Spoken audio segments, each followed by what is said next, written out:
What's happening, everybody? It is your boy, Lightning Stove, back today with another video. Today with me, I have my good friend back again, to Daigo Knight. Say hey, everybody. Hello there. Thanks for having me.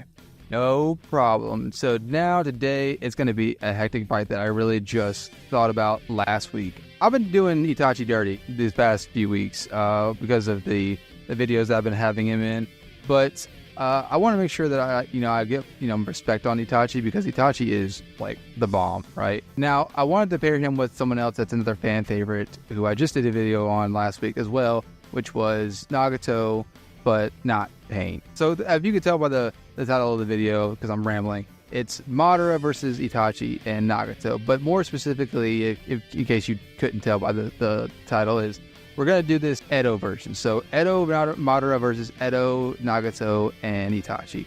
And the reason is because I think that Nagato and Itachi, when they're in Edo, is by far, next to Madara, I don't know, they're unstoppable. They're like, especially as a team, as a complete unit, they are unstoppable. So I thought it'd be a good scenario-ish, video to do for seeing if they could take on the main Uchiha himself. Daigo, you got any thoughts about this fight? Yeah, the three strongest Edo Tensei that Kabuto brings into the war. It's definitely an interesting combination here. And Itachi and Nagato, the strongest Akatsuki duo that we ever see. Of course, they're not Akatsuki anymore when the Edo Tensei, but they're pretty powerful.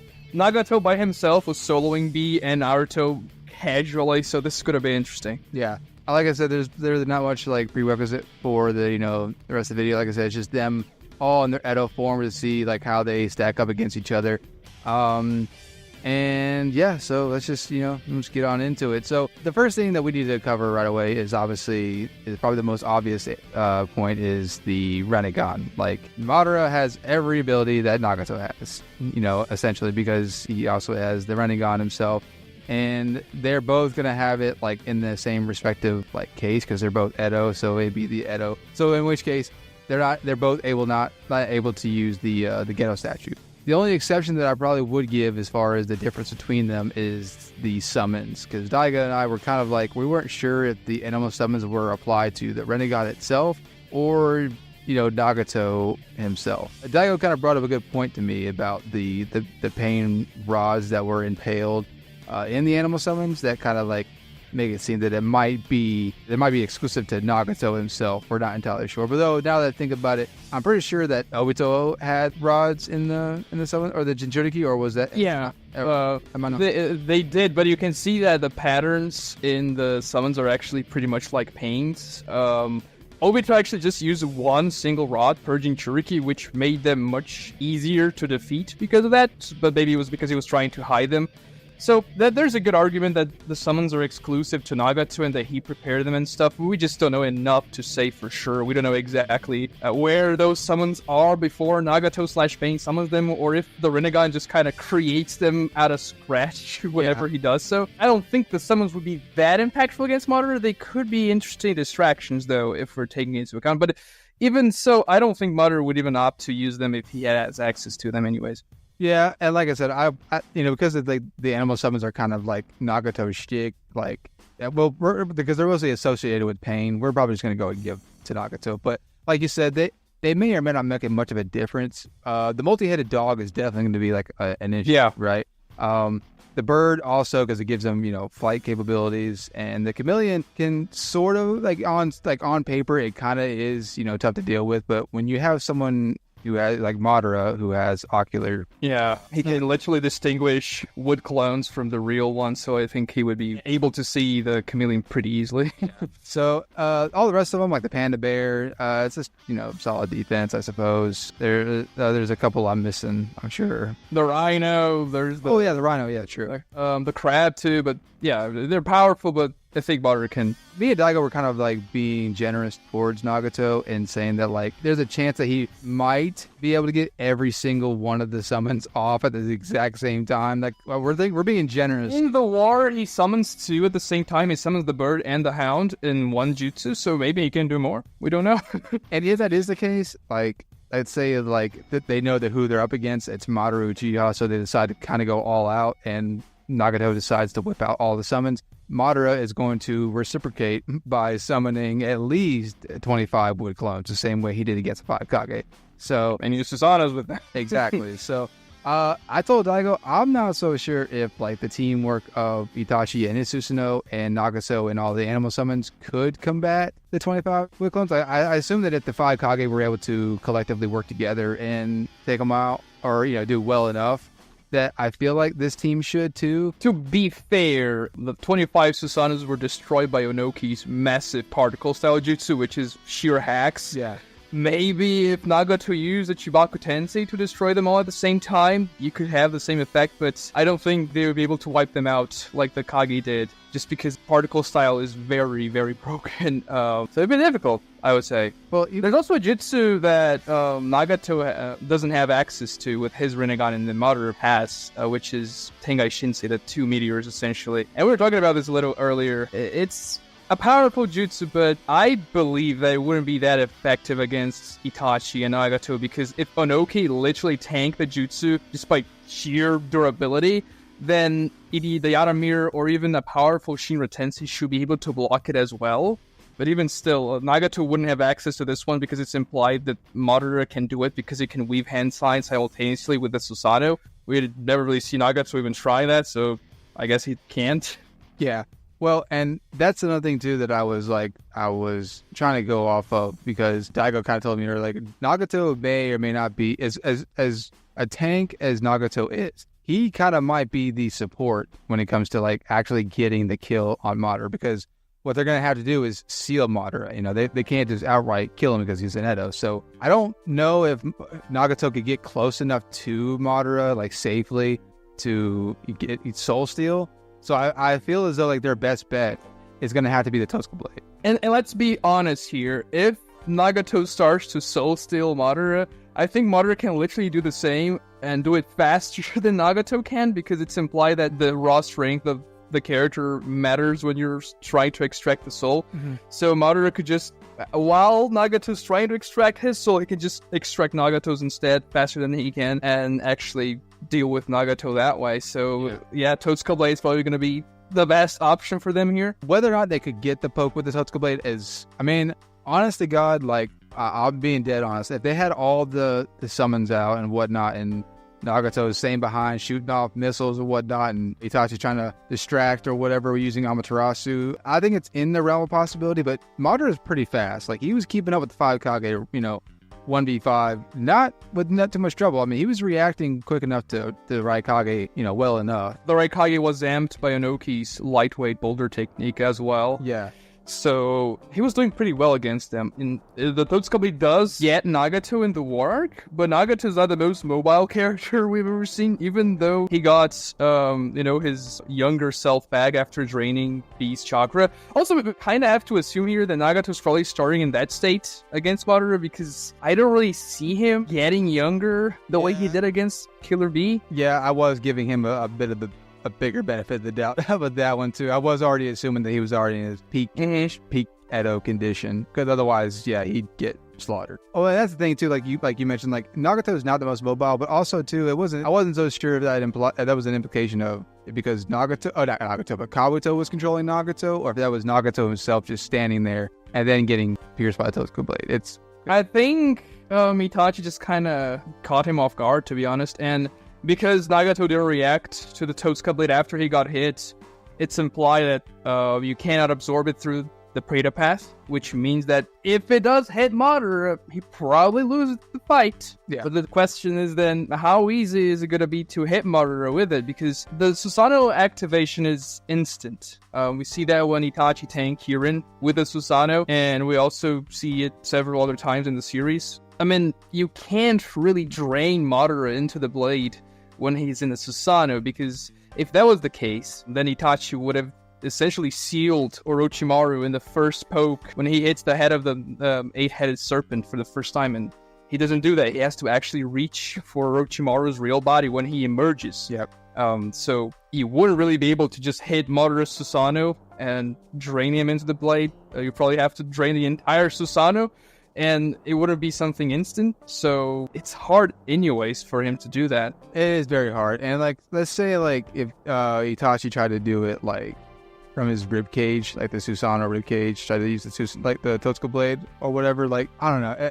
Well, because like, again, his best bet is going to have to do it while Madara's on the ground, you know, because he's not going to, like I said, he's not doing it while he's in the perfect Susanoo. And I don't even think, like, even if Madara didn't use the perfect Susanoo, and you just, like, he uses more mobile Susanoo, the one that has legs but doesn't have, like, you know, giant wings. Like, I still don't even think that Itachi'd still get the poke on that one, because the most of the extent of Itachi's Susanoo is just... Yeah, he's not very mobile with the Susanoo. That's very much implied. Yeah. Like, he's kind of trudging towards the Orochimaru. Madara wouldn't know what that is, and he would be like, yeah, I cannot get hit by that thing, so let me do everything possible to counter that. Seize a window opportunity to actually hit Madara, and that will be his one chance. Because if Madara sees that... Well, I was going to say, on the back college, keep in mind, Zetsu, like, immediately knew what it was during the fight between Sasuke. Like, oh, like, that's the Totsuka blade, also known as the Nagasaki blade. Like, Orochimaru's been looking for that forever. So, like, I assume... Yeah, Orochimaru also knew about it. Yeah. And Madara was the guy who lived 100 years or so. He knew a lot of stuff. So, yeah, like, that, I fully would be willing to believe that Madara already knew about Totsuka blade. So, yeah, like... And the Yadomir, for that matter. So if he sees that it's the Yadomir that Itachi's defending with, then you probably say, "Oh, okay, maybe he has Totsuka blade as well." I mean, let's be careful here. Well, and if that's the case, then Madara just might go ahead and whip out his perfect Susanoo and try to get the job done. And that's the thing too, is like I hate saying this, but like maybe all it's really going to take is just his perfect Susanoo. I think we're being generous towards the Edo duo and saying that Madara wouldn't immediately go for... He probably wouldn't. He just tended to do that against Hashirama, to be fair, so he wouldn't start with a perfect Susanoo. It's kind of dishonorable for Madara to use his perfect Susanoo at all. He's like, I don't want to use that against lesser foes, because my reputation will be stained if, like, I don't kill them or anything like that. Well, he even chose not to use the perfect Susanoo again when he broke out of the Edo Tensei against the 5 Kage, because it was like, yeah, if I have to use my perfect Susanoo again against you guys, it's going to be terrible for me. Yeah, for real. Well, and that's the thing is, like, I could totally see, like, say, if he used the 25 wood clones and the Susanoo tactic that he used against the 5 Kage, I could see him doing that and having 20 of them handle Nagato and any of the summons that he has on the field, and have 5 go for Itachi. I'm not trying to sleep on Itachi, like, at all, but I'd imagine, like, 5 Madara wood clones in the Susanoo would be not plenty enough. I'd say that Itachi could still give them a fight, but I think at the end of the day, I think 5 Susanoo wood clones is going to be enough to overwhelm Itachi, even with the Yadomir and Totsuka blade. I mean, the Yadomir can definitely block stuff, but you can come from behind, especially when you have numbers advantage. And Madara also has a pretty damn powerful wood style in Edo Tensei form. Of course, the Polen Jutsu wouldn't really affect Itachi and Nagato because they're dead, so they wouldn't like breathe it in. But even Deep Forest Emergence and the Wood Dragon would be very tough to deal with. I mean, the Wood Dragon was literally completely paralyzing the Kurama avatar Naruto was using. And like, it took him a while to break out of that. Just to make sure, like, we're not, like, sleeping on this duo, because I know it might seem like we're just talking about them like 1v1, but even if they use teamwork, like I said, like, he could just use 25 wood clones in the Susanoo, and I imagine 20 of those would be enough to take on Nagato and his summons if needed be, and 5 should be enough, plus the real Madara if needed be can team up with the other 5 that are fighting Itachi and get the job done. Yeah, because let's go through the other stuff that we didn't talk about. For example, Amaterasu, completely worthless against Madara. He can just absorb it. Tsukiyomi wouldn't work because Madara could break out of it. He has greater prowess with his eyesight, and also, even if he got hit completely by Tsukiyomi, he's an Edo Tensei. I doubt he would feel the effects the same way a real person would. And for Nagato, like Chibaku Tensei, I don't see it doing much to Madara. He can destroy the thing before it even forms, like Itachi did in his fights. And maybe you can try and say the catastrophic Shinra Tensei used on the Leaf Village could be powerful, and I can see that, but would it like defeat Madara? Could Madara just reciprocate by doing the exact True, yeah, or like activating the perfect Susanoo and just like completely shrugging that off. It's a tough fight for them, definitely. Like, You can ask Daigo. Like, I was racking my brain trying to give it the Edo duo. There's like also Kodomatsukami and Izanami in Itachi's favor here, but would he be able to put Madara Uchiha under Izanami? Madara would definitely know what Izanami is, and like going through all those weird steps, recording them into the memory and stuff wouldn't really work against Madara, I would say. And Kodomatsukami? That's very finicky because Itachi prepared that jutsu to be used against Sasuke, so can he just like override the jutsu while they're fighting? If he even has the crow, because technically the crow is in Naruto's stomach. Yep. So it's just a lot of, maybe. I think that Izanami might be, if we're out of those two, I think Izanami might be the closest thing that, that Itachi could land. And I would give a slight benefit of the doubt to Itachi because he was able to pull it off in the midst of all the craziness going on in their fight against Kabuto. But admittedly, Sasuke was kind of there providing support. So, well, I guess Nagato would be here. Yeah, but true. The difference between Madara and Kabuto, I would say it's pretty stark. Yeah. I was just saying, I was trying to give like Itachi some benefit of the doubt. Yeah. Because of all the craziness that's going on in their fight, and he was still able to pull it off, maybe there's a chance but like you said, Madara, there's a really good chance that Madara is going to be fully aware of Izanami. Yeah, if he sees, okay, Itachi's trying to use Izanami against me, let me not fall for that. That probably work. Yeah. It's also probably access to Izanagi if he has Izanami, but then again, even if Madara gets a ceiling on him, drains his soul with the human path, and Itachi uses Izanagi, then he doesn't have an eye anymore. Yep. That's problematic. And God forbid, Madara is not damaged in the least. When that happens, they're gonna be screwed because one-eyed Sharingan Itachi, and even with Nagato at his side, I don't know, it's gonna be a little bit detrimental. So we're assuming that Madara, for him to win this thing, he would just obliterate their Edo Tensei forms into dust, essentially, and while they're coalescing back into existence, Madara would reach up to them and essentially drain their soul with a human path. That would be probably best method for him to use. Maybe he also has other types of sealing jutsu that we never see before. We'd also never see his Mangekyo Sharingan abilities, the base ones, which is kind of unfortunate, but the soul sealing would just be the quickest way to get the job done. As soon as they're regenerating. And we see that the regeneration takes a minute, depending on how much damage you're doing to somebody. Especially when they're completely destroyed. Yeah, it takes a while. Hiruzen got his whole top half blown off, and it took him a minute to regenerate. So that's plenty enough time for Madara to reach over and just... Even Madara and Mu, when Madara, used the meteor, they got completely destroyed, and they took a while to reform. Mm-hmm. We tried to do this in the perspective of the duo to see... how they would get the win. And I think there's a chance. I think it's a very, very, very, very slim chance if they worked, and again, that's all assuming that Nagato already has all the summons on the field. Itachi's already whipped out his Susanoo, and their teamwork is just that good that maybe Itachi can set up Izanami well enough, or maybe even get the land of Totsuka Blade with the sheer. Yeah, I think their best chance would be to catch Madara somewhat off guard by the Totsuka Blade, when Itachi doesn't really show that he has in the beginning of the fights. And so when Madara's toying with them, like he was doing to the 5 Kage, Madara actually gets hit by the Totsuka Blade, and then he's like, oh, it's too late now, you're done. But, yeah, exactly. It'll be difficult to do it regardless. Yeah. Because, I brought that point before when Gaara used the pyramid to seal Madara in the fight, and the Kage actually thought they got him sealed. But no, it was actually a wood clone. We don't see when Madara used that wood clone to, substitute. We don't know if that's a substitution jutsu, or if he just sent the wood clone to fight against the Kage. But if that's a substitution, and Madara just changed positions with a wood clone, but he actually got caught by the pyramid of sand, then this wouldn't work against the Totsuka Blade, because once the blade hits you, then pretty much imply that you get stunned and you can't do much about it. Yep. So I want to say that if I had to do it 1 to 10 like I normally do it, I'd say that Madara does win this 8 out of 10 times, and I honestly think that's being generous. I would say Madara wins 99 times out of 100. There's that one time they get lucky and they get a Totsuka Blade in, or maybe even Izanami, but I'd say the deck's very much stacked against him. Yeah. I know Itachi lovers are going to hate me because I at the beginning of the video I said I was trying to do my best to give Itachi some love this time around, but I mean it's Madara, you know what I'm saying? Yeah, I think you picked the wrong opponent for Itachi here to give him some.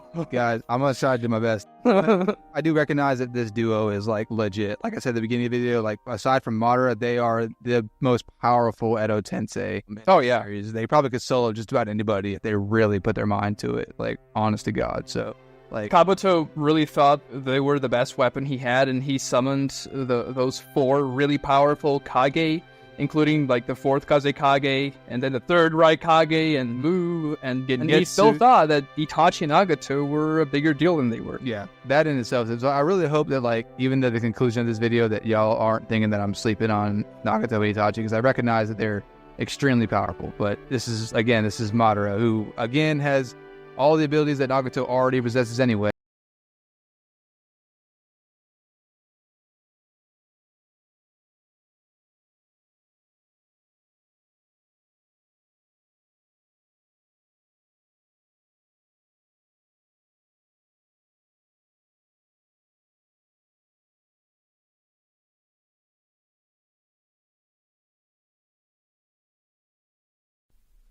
Obito Uchiha, one of the last villains of the Naruto series, definitely one of the strongest of the series as well. Specifically, the one we're talking about today is Jubito, 10 Tails Obito, after he absorbed the 10 Tails, obviously. And we're pitting him up against some titans in and of themselves. Madara and Hashirama, specifically Edo Madara and Edo Hashirama in the War Arc. Today, I got my good friend Daigo Knight back to what you said, everybody. How's it going, everybody? Back for another one. So, like I said, today we're just kind of pitting up this one-if scenario in the War Arc. What if Madara decided that, like, he needed to just cut his ties and deal with Obito accordingly? And because he did, like, hint at Naruto about this specific topic. But yeah, we're just gonna take a spin of the scenario. So what if they decided to? We're going to assume that Naruto and Sasuke actually lose the fight there with the majestic Itachi-san. Then Madara's like, "Yeah, Hashirama, do you wanna go and help me beat the guy?"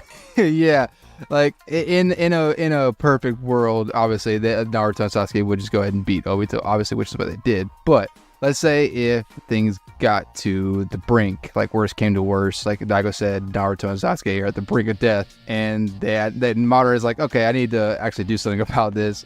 And yeah, like I said, Hashirama would definitely, suggest to help. And we're excluding all the other Hokage, all the other Ninja Alliance. It's just Edo Hashirama and Edo Madara fighting Jubito. Stabilized Jubito, to be specific, just in case we don't get lost in translation here. But yeah, that's pretty much it. Daigo, you got anything before we actually just get into the meat of the video? No, yeah, this is an interesting fight that Madara hinted at after Jubito was defeated, and which I actually wanted to say in the series, but we're gonna see it now. I mean, with Hashirama, but well, I mean, it's one of those things too, because like Daigo convinced me. You can ask Daigo. Like I was leaning more on the side of Jubito, because of a couple statements where Madara kind of implied to Naruto, like, you saved me the trouble of having to weaken him. It kind of implying that Madara obviously was confident he could do it, but it'd still be a big hassle to do it on his own. And then there's a statement earlier on in the War Arc where Hashirama takes one look at Obito and says, yeah, that man, he's stronger than I am. So initially, due to those, and that's like true. Hashirama, he looks at unstable Jubito and says, "Yeah, this guy is stronger than me," and Hiruzen agrees. So this is pretty much a fact. But this speaks much more of his chakra volume and his raw power than anything else. We know that this is not everything in Naruto fights, and Madara is going to be there as well. So it's not as cut and dry. Oh, Hashirama says he's weaker, therefore he instantly loses. Yeah. So that was my initial thought, was Jubito, but like as we kept talking about it, I was like, you know what, ooh, for me it's a little bit 50-50 still. So today, like I said, we're just gonna cover it, and these are two of the titans, Madara and Hashirama. Like everybody else in the Ninja Alliance was looking at their fight and be like, we don't even belong in the same conversation as these two. When they were fighting with their Susanos and Wood Golems, and they weren't really going all out in that fight anyway. There was like sparring against each other than anything. Yeah, because like Hashirama specifically was probably worried about some collateral damage to the Ninja Alliance. I mean, there was even a couple of times where Hashirama kept looking back at Obito, like Jubito, where he was telling Madara, like, hey, we need to do something about your friend because he's kind of acting weird. And Madara's like, hey, no, you focus on the fight, dog. You focus on here and now. And so, yeah, like he said, they weren't even going all out. And just the fact that they were causing what could be mountain level attacks by just sparring is definitely crazy. So for them to fight Jubito, for them to be like, cut all ties or call a truce and just say like, hey, we need to deal with Jubito. Yeah. So Daigo, how do you think the fight, initially starts? Well, it probably starts kind of like how it would start in any other way. They arrive there, maybe Naruto and Sasuke are dead, but this doesn't really matter. What matters is that Hashirama and Madara, they know each other extremely well, and they know exactly what each other can do. And Madara also has a lot of knowledge about Obito and his weird six paths powers. He would know that he would require Sage Mode to attack Obito, and this is something great because Hashirama can just provide it to him. Madara can simply do what he actually does in the series and drain Hashirama off his Sage Mode, but in this situation, Hashirama would be able to replenish his own Sage Mode because he's not pinned down by several Rinnegan rods, so he can actually use his chakra properly. And therefore, Madara and Hashirama would both have Sage Mode. They would be able to attack and do damage to Obito. Yeah, so that's two titans of Sage Jutsu just going at each other, both with the Susanoo and the Wood Golem.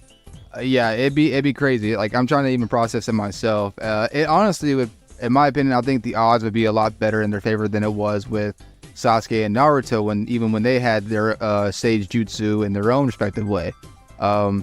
Because obviously this Susanoo that Madara has is a lot stronger than the one that Sasuke had in EMS. So, and then it's arguable whether or not, Hashirama's Wood Golem would be stronger than I would say Hashirama's Wood Golem is massively more powerful than Naruto's Nine Tails avatar there, because Madara's Wood Dragon was taking care of Naruto's Kurama avatar, so imagine how much more powerful Hashirama's Wood Golem, who has a Wood Dragon kind of enveloping it, would be than that. So they would certainly be much more powerful than Naruto and Sasuke were when they were fighting the end of the Jubito fight there. Yeah, true. Plus, now that I think about it, Naruto did only have half of Kurama's chakra. He didn't have the full thing as of then. So I think it speaks even more to the point. So yeah. The odds would be definitely better in Hashirama and Madara's favor than it would be with Naruto and Sasuke, in my opinion. Which says a lot because, up until at the beginning of them, they weren't doing so well, but as they started figuring out how to attack Obito, what kind of abilities work against Obito, that's when they started getting the upper hand a little bit. It still took them a minute to start sensing how to fight Obito, Sasuke specifically, how to get Obito in his line of sight, and Naruto specifically to how to start sensing him better and better. But I think that Madara and Hashirama being a lot more seasoned in fighting in general would have a lot easier time doing so. And also, we can see that there are ways to counter Obito's jutsus because Naruto and Sasuke do that several times. For instance, Sasuke is able to block Truth-Seeking Orbs with his Susanoo hand. Not even a full Susanoo or anything, it's just a hand. So imagine how much more powerful Madara's perfect Susanoo would be. It would certainly be able to counter Truth-Seeking Orbs just like Sasuke was doing. And Sasuke actually did that to save Naruto when Jubito aimed the Truth-Seeking Orb at him. Now, I would say that what Jubito would have to do to win would obviously be to hit Madara and Hashirama with a Truth-Seeking Orb and disintegrate them completely so that the Edo Tensei can regenerate. But this is not going to be very easy to do. No, for sure. Me and Daigo were talking, I think the best case in Jubito's favor is to, some of the, 60 Grand Rays formation and launch 4 Bijudama into the formation, and enough firepower to disintegrate them, if mostly, if not completely. That way it takes them a long time to regenerate, and while they're doing that, while they're regenerating slowly, Jubito can capitalize that and blitz them, and negate Edo Tensei completely. Yeah, by striking with the Truth-Seeking Orbs, but still, I don't think it's a guarantee that the 6 Crimson Ray formation will work for several reasons. The first one being, I think that if Madara puts his perfect Susanoo up, and Hashirama uses his wood-style shield thing to protect the Susanoo even further, kind of like a reverse Majestic Attire Susanoo, they would be very well protected. And we saw that even the massive flower thing that shot the Bijudamas into the formation wasn't completely destroyed by the explosion, so I'm pretty sure Madara and Hashirama putting their powers together could tank that, and they wouldn't be completely destroyed, their Edo version at least, so. No. I mean, even if Hashirama had to put all of his Sage Jutsu into the defense of the Wood Golem and, the Susanoo, I completely agree. And I also told Daigo that I wasn't entirely sure that if Obito, like if Hashirama and Madara couldn't outright just blitz Obito, because Obito was trying to putting up his defenses during this when he did this to the Allied Shinobi forces. And I don't know if he was doing this like this slowly because he was talking and taunting Naruto and Minato, but if his true Secret Orb defense that hurls around him takes that long, there's a chance that Hashirama and Madara won't like waste any time and try to like blitz his shield and blitz Obito like before the orbs were even gone off. Yeah, I still think we can assume that Obito was doing that just because he wanted to give that speech to the Alliance and Minato. But yeah, if that's the case, Madara and Hashirama can definitely do something about it before he's completely surrounded by the truth-seeking orbs. And I think it's good for us to, talk a little bit about how fast these characters are, because some people may say, well, Obito just blitzes Madara and Hashirama and that's it, because he kind of did blitz Hashirama right after he became the Jinchuriki of the Ten Tails, but you can't probably say that Hashirama was caught off guard, because that was literally Obito's first attack. But if you actually compare character for character, Obito was blitzed by Tobirama 3 times at least, one of them being when Naruto landed a Rasengan on him, and Madara was able to avoid that exact attack when Tobirama used a Flying Raijutsu to try and attack him from behind. Now sure, that Madara was more powerful than an Edo Madara, but this Madara here would also have the Edo Tensei, which that Madara had in the Alive version, and we also see Edo Madara being able to casually avoid Kisame to Naruto in a blitz attempt with a Bijudama on him. And before anybody, tries to argue that first point that he made, that and say, well, Obito was just talking to them, he wasn't really paying much attention. I'm like, Naruto still said a whole sentence to him, and he still got blitzed by Tobirama. Like, he was like, Obito was looking in their general direction, and he still got blitzed by Tobirama. So I just want to bring that out there because I've seen that argument a couple times being brought up. The fact still remains that he got caught off guard by Tobirama. So, and that's also an important moment for us to kind of determine how much damage Obito can take, because that Rasengan did some pretty substantial damage to Obito, and it was just a base Sage Mode Rasengan. It didn't have anything fancy on it, just Sage Mode so that Naruto could actually hit it, but it was like regular size, no nature transformation onto it, and it actually carved a hole in Obito's back. So yeah, Madara and Hashirama with Sage Mode have much more powerful attacks than a base Rasengan, so they can definitely damage Obito. Now, I do have a question for you. Do you think that they would outright try to kill Obito, or do you think they would try to extract this is where like a scenario could be twisted a little bit. Like, how do you think the fight itself ends? Like, do you think they just go outright for the outright kill, or do you think there's a way that they try to because Madara would want to try to become the Ten Tails for sure, but Hashirama wouldn't be wanting any part of that. Madara wouldn't want to kill him because he would want not Obito, but Obito, after he loses the Ten Tails, to actually revive him with Rinnegan Tensei, so he needed Obito alive. As for Hashirama, he probably wouldn't mind killing Obito, but Hashirama's not really the guy that goes in for the kill every time. Sure, he kills people when he needs to, but if he can avoid it, he probably would. Even though Hashirama would also know that Madara would be trying to use the Rinnegan Tensei, because he saw him trying that before Obito became the Ten Tails Jinchuriki, so maybe there would be a conflict between what Madara and Hashirama would want to do if they defeated Obito. It might be a thing where Madara has to regroup, or so to speak, and kind of rethink his battle plan, because like you said, after the first time, there's no way Hashirama's just gonna stand there and now granted that kind of it ended up happening in the main series, but that was when Obito was caught with Zetsu, so maybe that might happen again this time around. If Hashirama and Madara are able to weaken Obito to a good extent. Yeah, because that's the thing too. Madara, he knows everything about Obito, all of his weaknesses, everything with his backstory with Rin, so he would know what buttons to push. and prompt Obito to get mentally weakened, just like how Naruto was doing, but in a reverse way, because Naruto was like,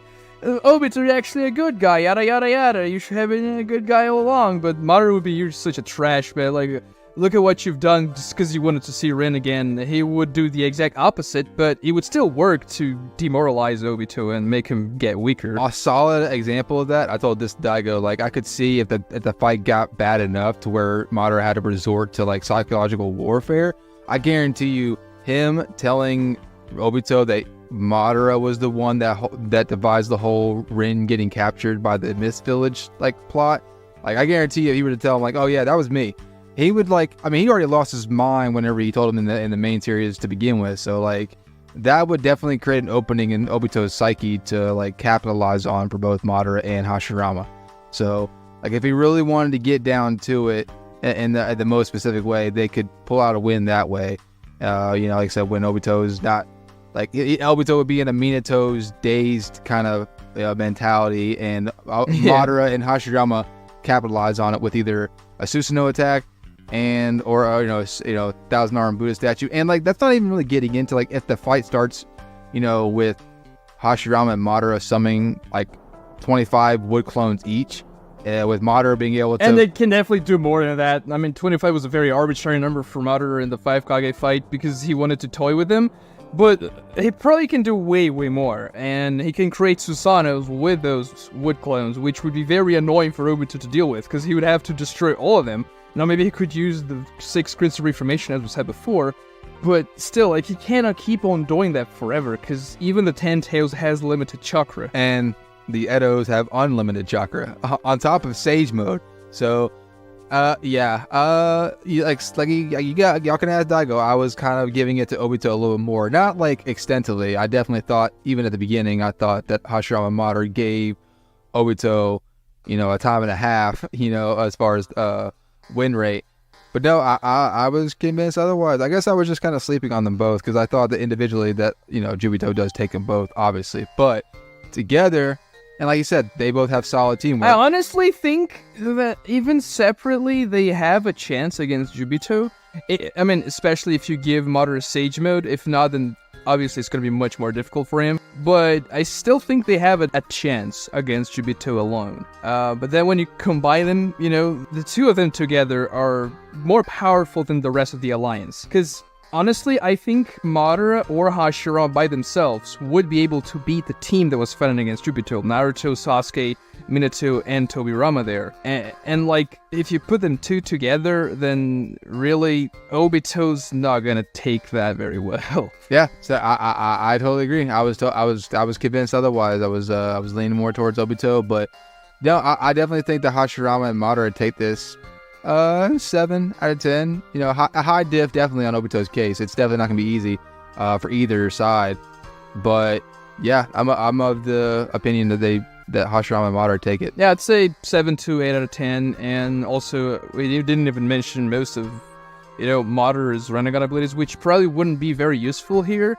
But he would have Izanagi if things went really badly for him. Like, he would still have that up his sleeve. Yeah, that'd be like if Obito did actually get them with the, you know, Edo Tensei negate thing. I could see Madara pulling out Izanagi for that. Or his unspecified Mangekyo Sharingan ability. Yeah, the one where he can just turn back 3 seconds like he's a Dragon Ball character or something like that. But yeah, I think that's gonna do it. Daigo, you got anything else before? Yeah, I think that's pretty much it. It would be a cool fight to watch for sure. If anyone's good about fan animation out there, like, you know, I've seen a couple of those here and there. If y'all wanna, you know, I'm not saying anything y'all have to, but if y'all feel up to it, by all means, make an animation for this. But or a manga, like a fan manga or something, that would be cool too. Yeah, like a one-shot fan manga, that'd be pretty cool. But yeah, so that's gonna do it. Daigo, thank you so much for being on the channel with me again. Thanks for having me. All right, we are back again for episode 3, Revenge of the Ninja, if you will. Today, I got my boy Daigo back with me. Say everybody. Hello everybody, how's it going? So today we are back with the 4th War reshuffle. We are just kind of, you know, taking different matches from the fourth Great Ninja War and just reshuffling. We had episode 1 with Kabuto versus Obito in the 4th Great Ninja War, and episode 2 was Naruto and Killer Bee versus Itachi and Sasuke. So today, by popular demand in the comment section from our last video, we have Kakashi and Guy, the Eternal Rivals duo, versus Edo Itachi and Edo Nagato duo. We're going to do 2 scenarios. We're doing them both in chronological case, but one will be the true chronological case and the other will be tweaked just a bit to make it more interesting. So today, like I said, 2 versions, 2 scenarios. First scenario, we're just going to pretend that like Kakashi and Guy on their way to help Naruto and Bee ran into this duo, which honestly would sound like the worst problem in the world because they're the 2 people you really do not want to run into on your way in the 4th Great Ninja War. So yeah, we'll just say that they ran into them on their way to help Naruto and Bee, and a fight happened. Obviously, Kabuto would probably be like, yeah, I should probably go ahead and get rid of Kakashi and Guy before they cause any more problems on the battlefield. So a fight would ensue, and let's just say for the sake of conversation that Kabuto doesn't have much like stake in this fight, so to speak. Like he won't be like, because it's not Naruto and Bee, he may not be as interested in what goes down in this fight as he might be, somewhere else. Let's just say that he doesn't have much involvement in this fight, and it's just, Itachi and Nagato on autopilot, if you will. This is going to be pretty interesting. There are some limitations, like, for example, Nagato can't really move by himself. He's going to need to use a summon, or Itachi is going to carry him or something, but that doesn't seem very practical, like the way they were walking to the battlefield. So it's already a little bit different than the typical fight, and it's going to be also that type of fight where Itachi and Nagato are going to have 9 infinite chakra because they're Edos, and Kakashi and Guy, well, Kakashi's not known for his massive chakra reserves, even though he improves a lot in the work. And Guy's powers, they fade eventually. The gates, they don't last forever. So they have to finish this pretty quickly, I would say. Speaking of, we're going to assume, it's going to be either the 6th or the 7th gate for Guy. He's 5th or below is not going to help whatsoever. And considering who he knows he's going to be fighting, yeah, like Guy's going to be going into the 6th or 7th gate probably right off the bat. Now, one thing we were going to discuss, and this might actually play a big part, specifically in this first scenario, is that with Kabuto not really controlling them per se, Itachi and Nagato might actually be some good help in this fight, because as you remember, even with Kabuto kind of like spectating the fight, Itachi and Nagato did their best to try to verbally help Naruto and Bee to defeat them. Same case will probably happen in this fight too. Itachi and Nagato will do their best to help Kakashi and Guy defeat them. The second thing is just, an extension of that, is because this is in chronological case, Guy and Kakashi are going to have pretty decent knowledge of both Itachi and Nagato going in. As both Kakashi and Guy stated later on in the war arc, they have a pretty decent knowledge of the Rinnegan's abilities, so they'll already have pretty decent intel going in. And I feel like the only thing that Kakashi and Guy wouldn't really know about Itachi is the Totsuka Blade and the Yatamir. Yeah, and well, there's also the opposite. Itachi and Nagato would have decent knowledge of Kakashi and Guy, even though they're going on autopilot. I guess that would help them a little bit, and especially Itachi, he knows everything Kakashi and Guy can do, and Nagato fought against Kakashi as well, in the Pain Invasion, so they would have a good knowledge of each other. Even Kamui, Nagato saw that, and Itachi's probably aware that Kakashi has it because of people talking around the Akatsuki and things like that. So it wouldn't be a fight where many surprises would come. And I can see a couple of jutsus, like you said, the Totsuka Blade and the Yatamir, perhaps Chibaku Tensei or something like that. Hirodora is something surprising that Guy could pull off, but still, it would just be a couple of jutsus that could surprise the other side. Yeah. So going off to chronological case, like we had mentioned earlier, Nagato is going to be in his crippled state. Like, he's not going to be too mobile, at least not on his own. And me and Daigo kind of like, we came to the conclusion that being that they have knowledge of Pain and his abilities, there might be good call to assume that they'd probably be like, okay, we need to get rid of Nagato first, because once they get rid of Nagato, the fight becomes way easier for Kakashi and Guy.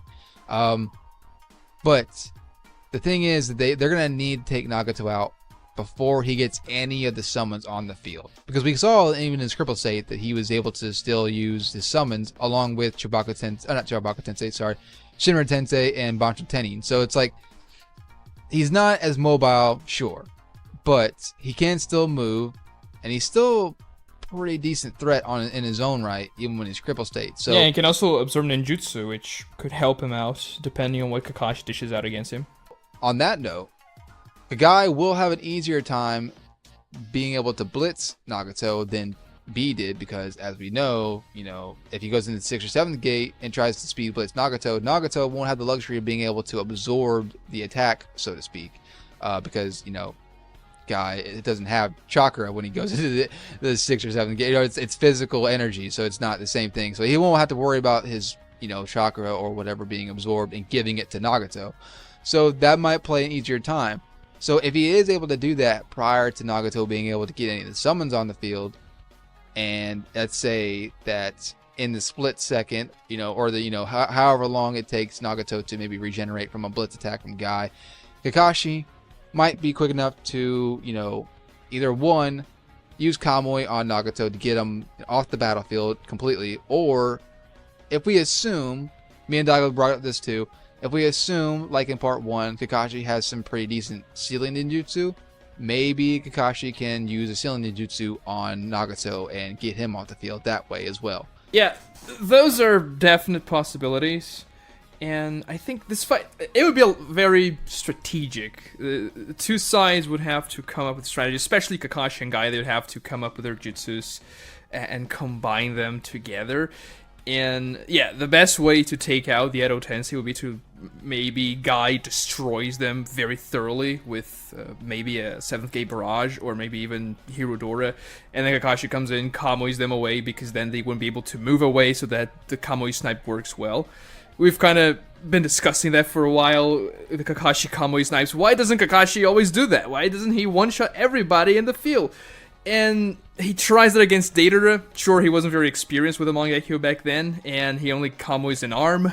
But Deidara was like moving on a straight line, so who knows? And then in the war, he managed to Kamui a KCM2 Naruto clone, a Rasengan from Naruto as well. But whenever he tries to Kamui a foe, first, he fails to Kamui the Geto Mazo because Obito cancels it out, and the second time he tries to Kamui the Geto Mazo, then he doesn't do it completely, he just Kamui's the arm again. And then he also Kamui Sakura and Naruto into the Kami dimension when Jubidara arrives and, tries to kill them all and stuff. But, I mean, I think he wouldn't be able to just, snipe snipe Nagato or Itachi, from the get-go. He would have to paralyze them either by Guy stomping them or something, which wouldn't be easy to do, and then Kakashi comes in and kills them, quote-unquote.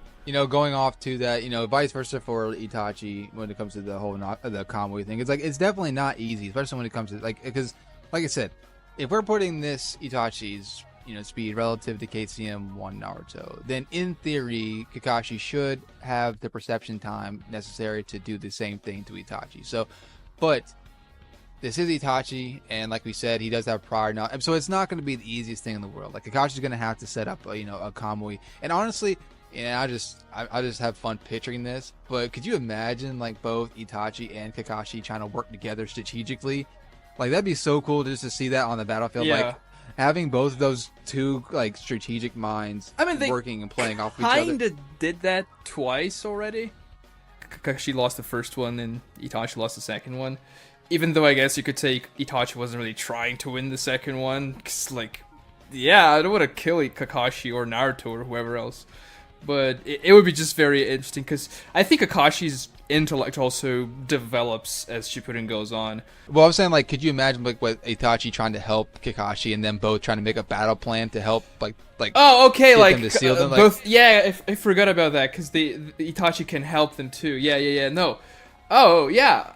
That would be kind of interesting, actually, because could you imagine just the the 3D chess they both like be playing Yeah, off each yeah, other. yeah, Like yeah. that would be so amazing. No, Oh it my would be God, I very couldn't even interesting to imagine. see because I think Itachi is more intelligent than Kakashi, but that's not a slight on Kakashi. It's just like Itachi is kind of on another league, but then Kakashi kind of contributing to the strategy that Itachi comes up with, and like Nagato could give them some intel on like very hidden things about his Rinnegan abilities that they just wouldn't know by just looking at them. It'd be very cool to see. Now that you say this was something that I didn't consider, like the amount of strategic like thought that Itachi could contribute in this scenario to the enemy team, and that could probably help them out a lot. Oh, for sure. Like I said, like they did not hold back on helping Naruto and B. And like, again, like we said in our past video, like Naruto and B are not stupid, but this is Kakashi, right? And Guy is actually pretty intelligent in his own right. Like I'm not gonna lie, Guy is actually pretty intelligent for someone like him. Yeah, I mean, he's not dumb, but he's not the type of guy that comes up with strategies either. So like, No. But I will say that I feel like he's less reckless than B is when it comes to yeah, but I fighting. think B is more intelligent than Guy is. Guy is less reckless, but B is more strategic. I can concede to that. I can Because like say that's fair. I find it interesting because B has this like duality to him. He's like rapping in the middle of the battle, but then something kind of happens, and then he kind of stops for a second and starts to like figure it out. He starts to figure it out once he kind of pauses for a second and doesn't rap anymore, and then he starts rapping again. It's like a a way to hide his identity as a kind of strategic guy, I suppose.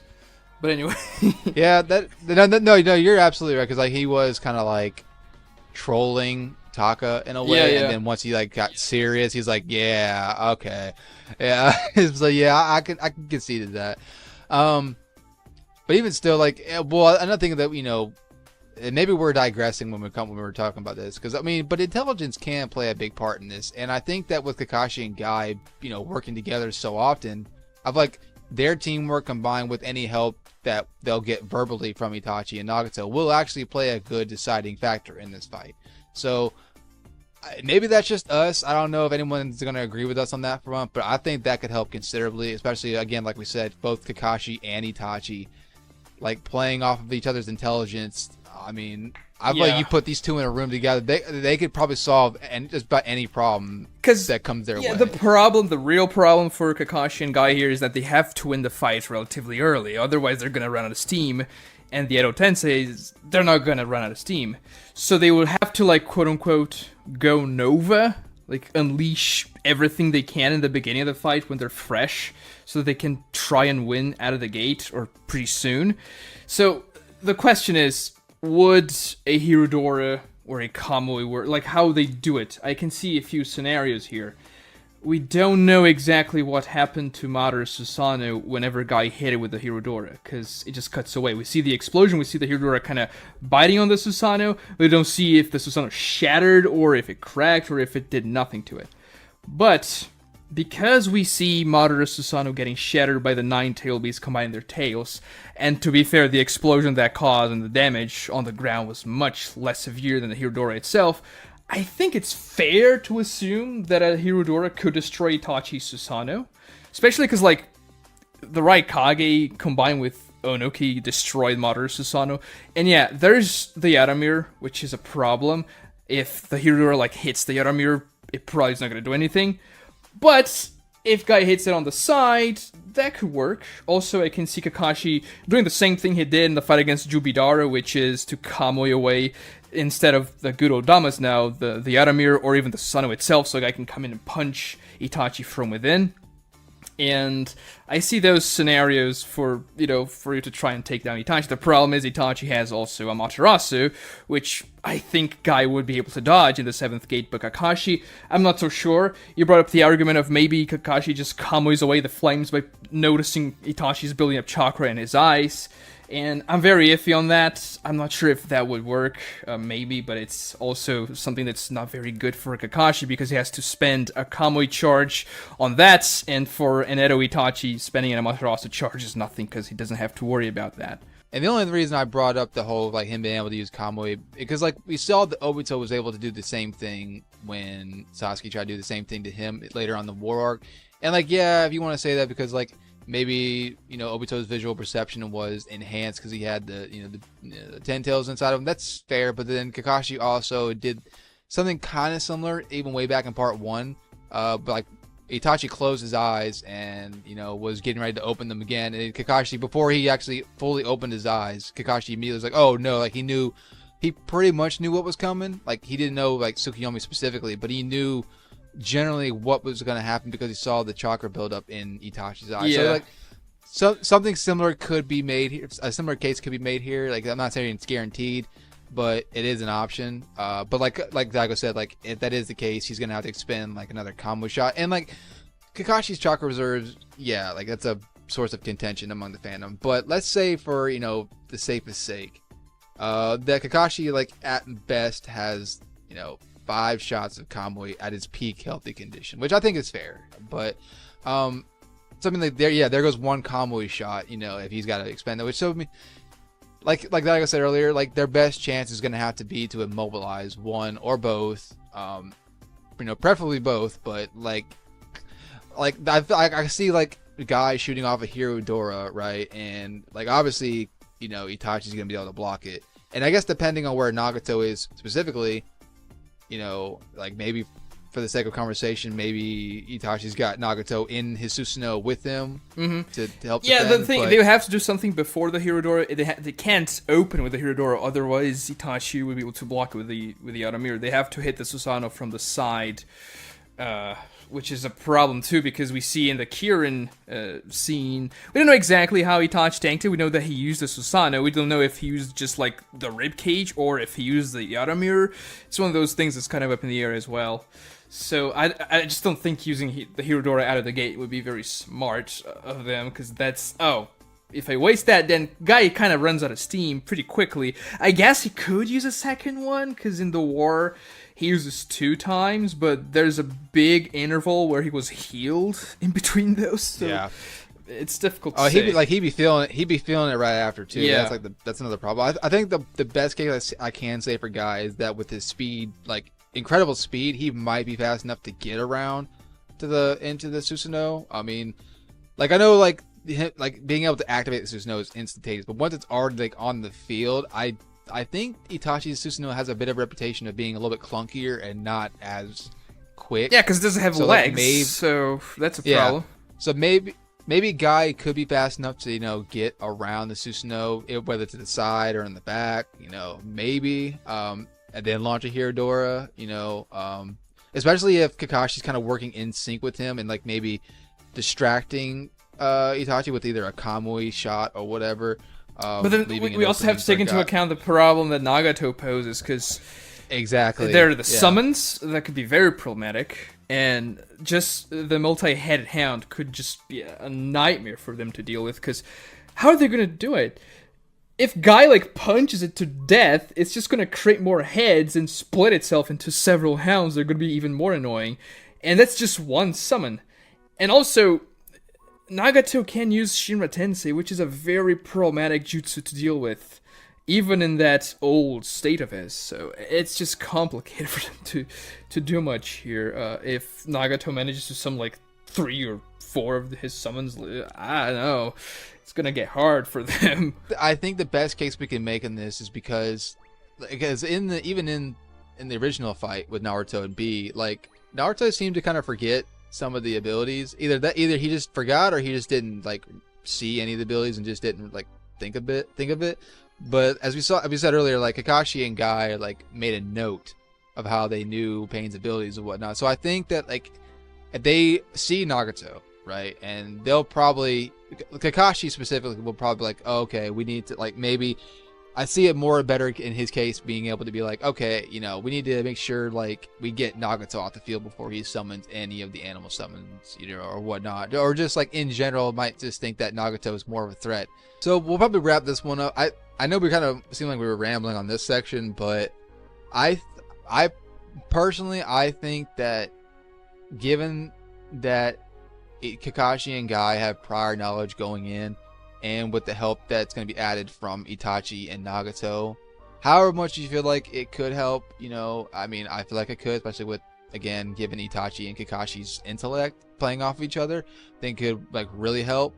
I would probably give this one to Kakashi and Guy 6 out of 10. Like, it's difficult for me to for this one way or the other. I just think that, like, you know, the prior knowledge and the help from both titans and like intellectual titans shouldn't be underestimated. But that's my take on the first scenario. Daigo, what about you? So I am in the exact opposite, spectrum, I guess, because I'd say Nagato and Itachi take it 6 out of 10 times. It's a very difficult fight, and if Kakashi and Guy manage to neutralize one of them quickly, then yeah, obviously they have a much bigger chance to win. But I think that's not something very easy to do, especially because of the inherent disadvantage of 2 alive people fighting against 2 Edo Tensei, and especially Itachi is an Edo Tensei that's stronger as an Edo than as an alive person when he was alive, well, when he was sick and stuff. So it's just, it makes it very difficult for Kakashi and Guy to beat them. And the way they have to do it is very complicated too. They can pull it off. I think they can. I just think it's more likely that they lose the fight before they manage to pull out, this very difficult victory. Okay, so now the next scenario is still in chronological case, but we're tweaking it a bit. One tweak is that Nagato is right at full power, right from the gate. And the second tweak is they are just on complete zombie autopilot mode. There is no talking from Itachi and Nagato aside from them announcing the jutsu that they use whenever they use a jutsu or something like that. You don't even have to announce a jutsu. Most times you just think the jutsu and use it. Like, I know. Usually it's just like Naruto and Sasuke screaming Chidori and Rasengan to each other, and that's yeah, exactly. Yeah. So other than that, they're like complete autopilot, and so the gloves are off. There is no helping on Itachi and Nagato's side at all. So, and I'll be honest, as tough as it was already, for the eternal rivals, it gets even more serious. Now, I'm not saying it's still a one-sided stomp. Are we considering Nagato at his like rejuvenated version or not? Yeah, full power. Okay. Edo Nagato. Yeah, because one thing I always bring this up, but Nagato beat KCM1 Naruto and Killer Bee, the 2 strongest Jinchurikis in the verse, in like 2 pages of the manga, and they were going to die if Itachi didn't rescue them. Naruto was only able to resist the human path for like a couple of seconds, and Killer Bee was going to take a headshot to the face from that laser beam. They were going to die. Yeah. I mean, hell, not even freaking the 2 strongest Jinchuriki, just like arguably the 2 strongest on the field. Like, obviously aside from like Madara and whatnot, but like relatively, they were like the 2 strongest on the battlefield. And so like, yeah, and Nagato was able to just beat them both with little trouble, but probably within less than a minute, and that's not even an exaggeration. So, yeah, like again, like I said, I don't think that's a one-sided stomp. Like, I really don't, but it is tougher, like 100%, because we already saw, like Daigo said, Itachi's already hacked like on his own, and again, this is the Itachi who's not going to be helping as much, and like that's not a play on Kakashi, because I feel like Kakashi's intellect would take his team far, but against overwhelming hacks and overwhelming firepower, I mean, like Kakashi and Guy are gonna have to rely on their heavy duty ultimates, like without question, in this fight. They when it comes to this, they can't reserve, they can't hold back. So their best chance is to like go all out using the 7th gate. Like 6th gate shouldn't even be a consideration. It's gonna have to be 7th gate, and Kakashi's gonna have to spam Kamui in order to survive. It's just that blatant. Like I hate saying it, but I don't know. I don't want to sound redundant, but against overwhelming hacks and overwhelming power, that's what they're gonna have to do to survive this fight. Yeah, and just Itachi and Nagato, when they're being, mind wiped and working in tandem with each other, is just something frightening to just think about, because like those two guys are probably the strongest Akatsukis, if you don't consider Obito, I guess. But in Edo form and Nagato as one unit without the 6 paths is so much more powerful than the 6 paths, because the only thing he loses is the shared field of view, which he can compensate by using summons and even the King of Hell from the Naraka path, so he doesn't even lose that all that much, and Nagato can use all 6 paths from one body. It's just absolutely broken. I see it. I mean, this fight is almost unwinnable for Kakashi and Guy, I would say, because it's just difficult to fight those guys at that point. Yeah, like I said, I hate like I will personally say that I feel like if they just have to like go all out using their ultimate, reserves and whatnot, then I feel like they could get it, they could pull it off, but I am kind of like on that. I think the Edos win it like 8 out of 10 times. I mean, the two that I feel like they could win is just, again, like Guy going all out in the 7th gate and launching Hero Doras, or Kakashi just not holding back with the Kamui and just spamming as much as he possibly can. I mean, yeah, and with how fast he is with it, like I think it's possible he can get Itachi, but the problem then comes in trying to get, if he's not able to get the full body, then they're going to have to resort to sealing. And with the full power of and Itachi, I just think it's a lot tougher, especially to get in and summons off the field. It's just, I can't. Yeah. It is tough for me to see them winning this fight. I'd say 9.5 times out of 10, because I see a chance. It's just very slim for Kakashi and Guy to pull it off. So it's difficult. I think even Kakashi and Guy versus just Nagato would be a very difficult fight already. But still, Nagato and Itachi is just... I mean, nobody wouldn't fight them. It's overwhelming. Yeah, no one would want to fight those It's tough two for guys. any... But yeah.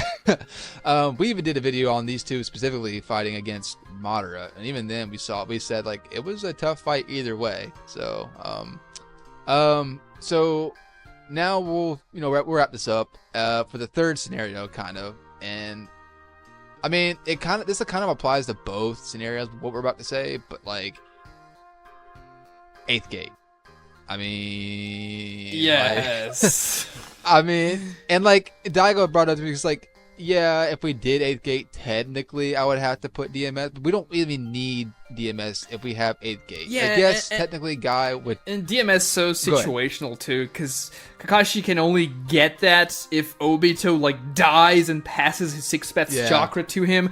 Guy can technically activate the 8th gate, like the 8th gate, whenever he wants to, as long as the situation calls for it. So it's valid to bring it up here. We just didn't do it so far because then it kind of ruins the mood, Exactly. I mean, all I have to say is 8th gate, and everyone would probably just go ahead and agree. I mean, it's a wipe any way you look at it. I mean, best thing I could ever argue in the Edo's favor is that the Yadamir miraculously is able to tank anything that Guy throws at them. Yeah, but even then, Guy can run circles around Itachi's Susanoo and punch it from behind. And if the Raikage shattered Madara's Susanoo with that Onoki enhanced punch, one Evening Elephant punch is going to destroy the Susanoo and shatter it and one-shot Itachi from within.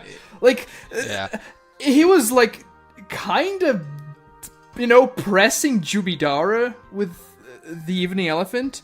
Sure, the time he actually hit Madara with the Evening Elephant is because he ran behind Madara and hit it where the Truth Seeker shield wasn't covering him before he covered all around his body with it, but still, he was fast enough to do that. He's definitely going to be fast enough to move around Itachi Susanoo and not hit the outer mirror. I was going to say, this same Jubidara was able to, like chop off Minato's arm the second he tried to blitz him. And that was a Sage mode Minato, too. I mean, yeah, so... I think we rest our case with the 8th gate. I don't think anyone's really going to dispute the 8th gate. So, I mean, I really can't see... If Guy uses the 8th gate, Kakashi and Guy win. but Guy also dies, so Kakashi is the only survivor, quote unquote, because the Edo Tensei were like dead already, but whatever. And Kakashi could easily just Kamui them into the Kami dimension, or maybe even use a sealing jutsu that he has access to that he copied before. So they would win. But so then Kakashi would just be the only backup that Naruto would get later on up in the fight with Obito. So that's we're gonna cut it off there because I don't want to get too involved in that one. So yeah, yeah, this was a pretty good episode 3. I feel like it was a lot more chaotic than I gave it credit for. But yeah, Daigo, thank you for being on the channel again. Thanks for having me. So look forward to episode 4. I have a battle in mind, but I could be persuaded otherwise in the comment section. If you have an interesting one enough, me and Daigo will look at them and we'll talk about it. But thank you all for joining for episode 3. Look forward to episode 4. If you haven't yet, please subscribe to our channels. Subscribe to Daigo's channel. Subscribe to my channel. Like the video if you haven't already. Until episode 4, Lightning Blade out. What's a haps, guys? Back today with another video. Today, I got my buddy Daigo back with me. Say hey, everybody. How's everybody doing tonight? So today, it's good that we did this right now because I wanted to go ahead and get this out of the way. So me and Daigo are going to start doing this mini video series about reshuffling some of the Fourth War fights for y'all. We already started a couple weeks ago with the Obito versus Kabuto fight. So now today, and now this won't be necessarily in chronological order in a sense because it's not really many opportunities this would actually happen in chronological. I'm sure if Sasuke were to meet up with Itachi, then maybe this would happen. But with Itachi having the crow in Naruto, then a fight probably would ensue. But the title of the video is Naruto and Killer Bee versus Itachi and Sasuke during the war. Specifically, EMS Sasuke, Edo Itachi, and we're using 2 versions of the Jinchuriki team, but it really only applies to Naruto, which would be KCM, and then KCM 2 with Sage mode in the latter part of the war. So yeah, like I said, we're just gonna reshuffling the Fourth War. This is episode 2, if you will. Not Attack of the Clones because that one was garbage. But no, this is. Oh yeah. Damn. I had to do a low blow there for a second. But today, yeah. So episode 2, Killer Bee, Naruto versus Itachi, Sasuke. So like I said, we won't they'll fight in character. Kind of. In character, meaning how they would fight in an actual fight, that they were on autopilot, so to speak. Because if we did this on, in chronological case, like I said earlier, it wouldn't really happen because a fight probably wouldn't even ensue because if say Sasuke saw Itachi before Itachi met up with Bee and Naruto and he trailed him, and then they happened to run into Killer Bee and Naruto, I'm pretty sure given what Sasuke would be saying to Itachi, he'd be like, yeah, I'm gonna curse the village, and then he probably would activate the crow inside Naruto and be like, all right, we need to have a talk right here. So a fight probably wouldn't ensue. So let's just do this hypothetical case where they just happen to stumble upon each other, and let's say for conversation's sake that Itachi didn't put the crow inside of Naruto or whatever, and they just fought. Again, this is KCM we'll start off with, and I'll be honest, the first thing we probably need to cover is Genjutsu, because one of the more popular things that the Uchiha are known for is specifically Sharingan based Genjutsu. And again, Genjutsu to Jinchuriki thing, this is a big point of contention. Right off the bat, I don't think when it comes to Bee and Naruto, I don't think that regular base Sharingan Genjutsu or maybe even manga Sharingan Genjutsu are gonna work. Specifically on Bee, Naruto is a different case in KCM because at this point, him and Kurama aren't really buddy yet. Naruto tamed or overcame Kurama, whatever you want to call it, but they're not bumping fist yet. They're not really willing to work together, or at least Kurama's not really willing to work with Naruto all that well. So you could argue, yeah, and the Ninetales is pretty much imprisoned still in Naruto's belly. So we don't even know if, even if the Nine Tails wanted to release Naruto from a genjutsu, if the Nine Tails was like, I don't want these Uchihas to beat Naruto, whatever. Kind of like how the Nine Tails helped Naruto against Edo Madara before they befriended each other. We don't even know, if the Nine Tails would even be able to break Naruto out of a genjutsu when the Nine Tails is so subdued inside of Naruto's consciousness.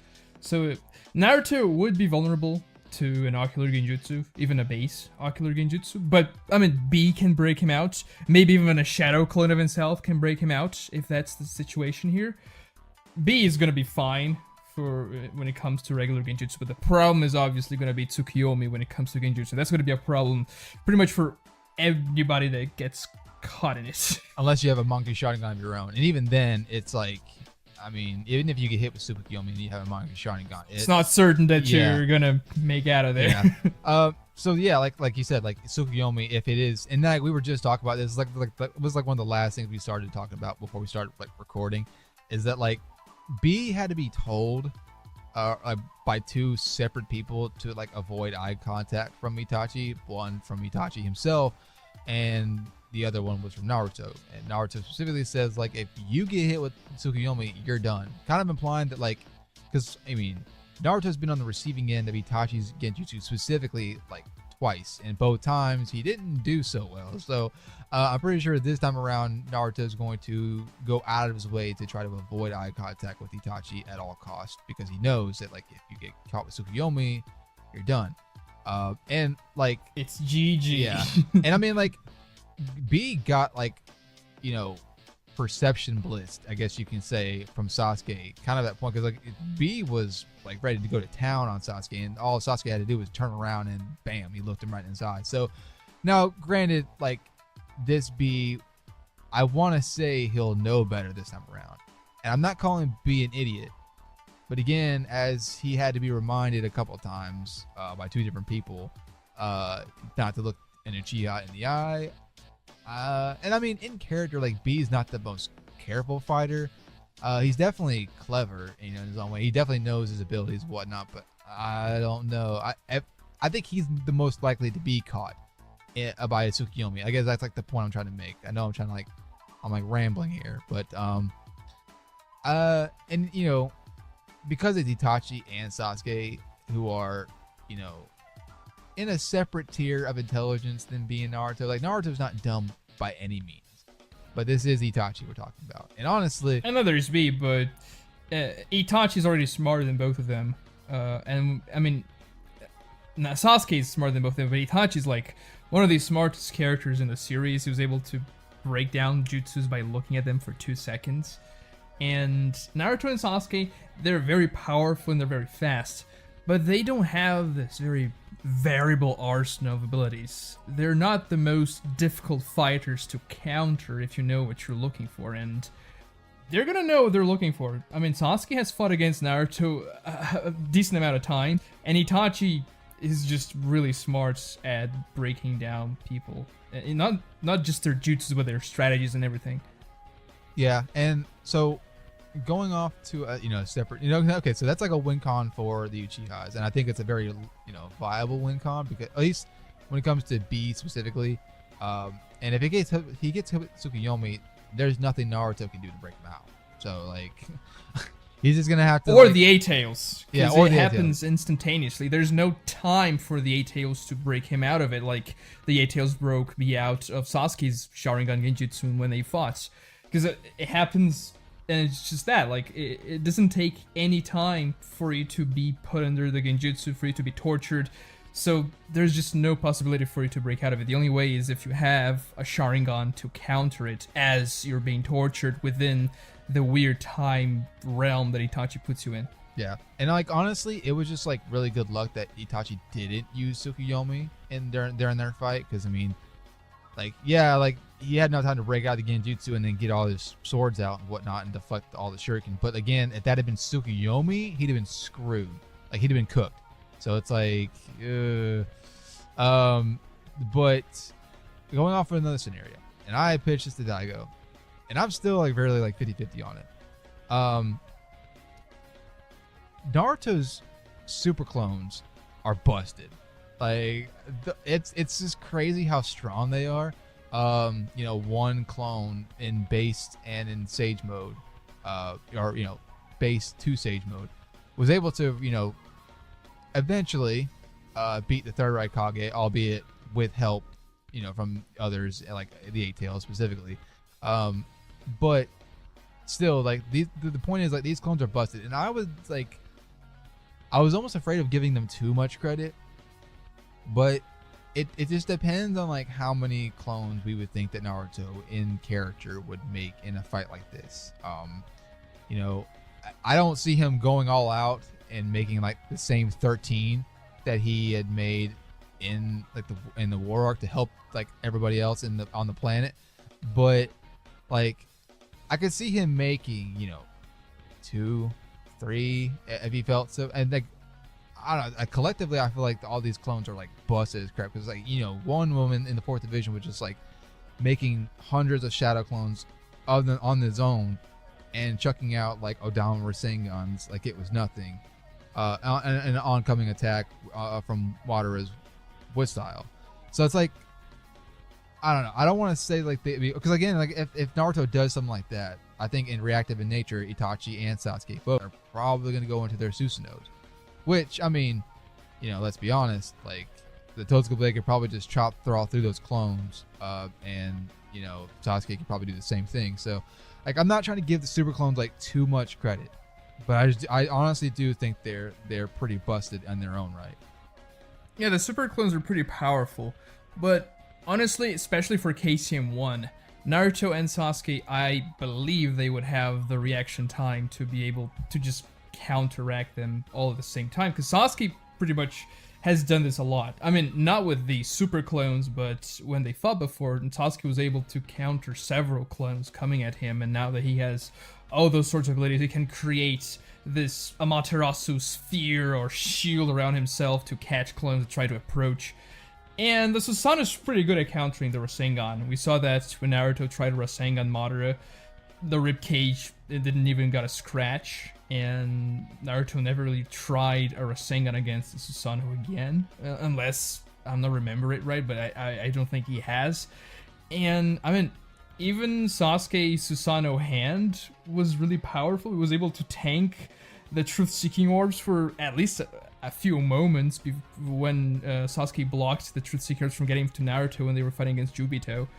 It was pretty powerful, and the Susanoo can be activated instantaneously, so I think for the KCM1, the clones could be problematic, but I still think Itachi and Sasuke would be able to counter them for the most part. Yeah, Now, the problem is... oh yeah, go ahead, sorry. Well, I was going to bring up the thing that I mentioned to you, that I feel like the only thing that I feel like the clones would be useful in is as a distraction in terms of like maybe preparing for B, and maybe Naruto prepare like a giant Rasen Shuriken, or in B's case like a Tail Beast Bomb. Like the clones would probably be used for distractions, like here as they often are. But like I feel like with these super clones specifically, if they do what they did against Madara's wood style attacks, they could make like hundreds of clones and just kind of bum rush the Susanos or whatnot, and just provide that, because again, like that's all they're gonna have to do is just bum rush, and that they don't care about getting, they don't care about the friendly fire aspect. They that's what they're gonna be used for, is to distractions, so they could like launch their powerful attacks at the Susanos. And obviously Itachi will probably be able to tank it with the Yamamir, but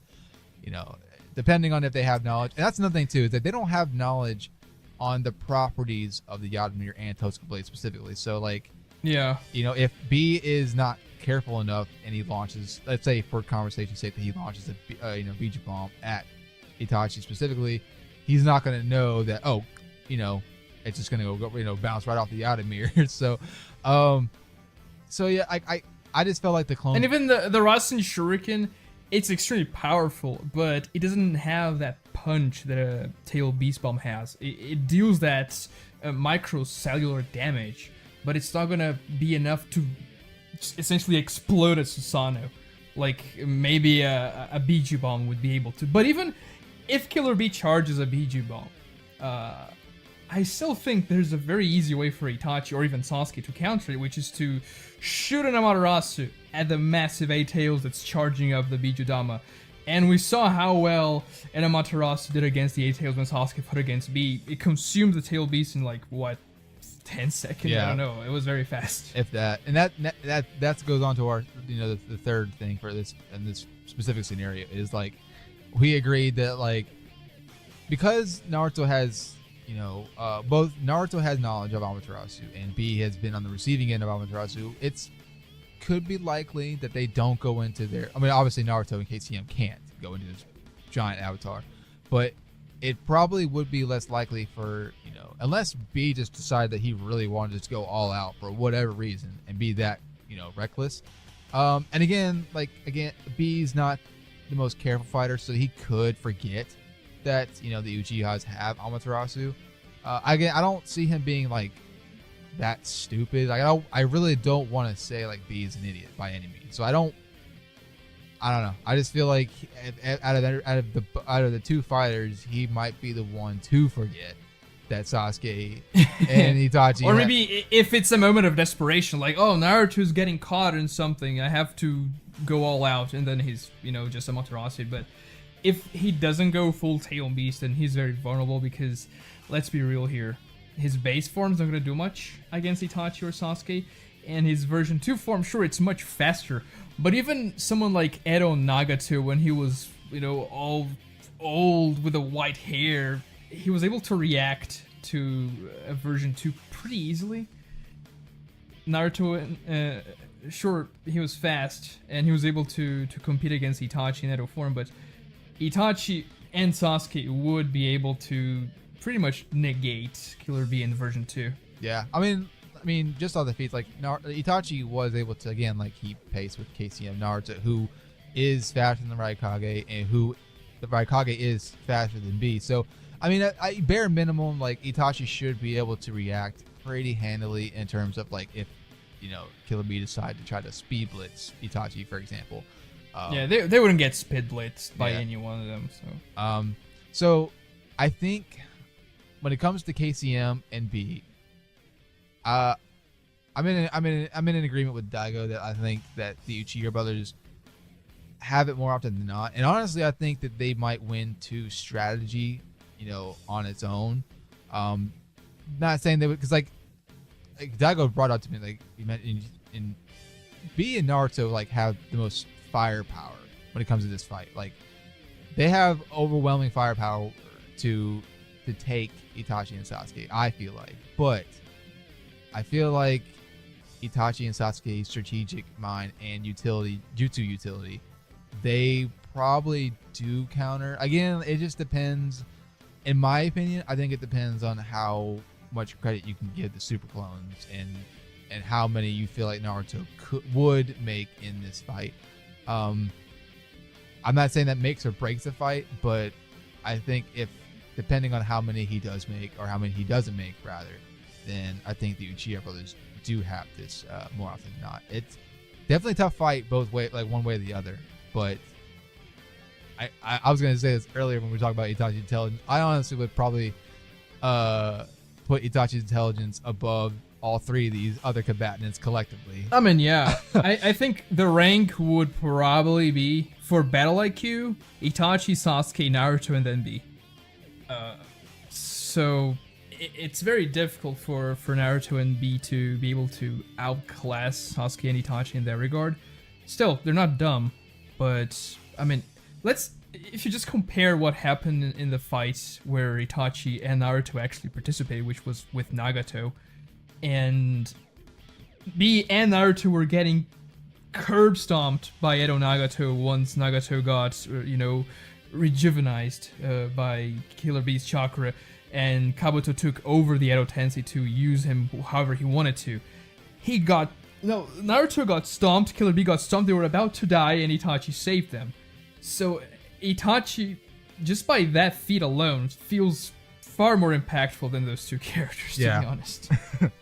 So yeah, I agree. And so with this scenario, over and done with, we feel like the Uchiha brothers do take it more often than not, albeit pretty close. It's a pretty tough fight for both sides.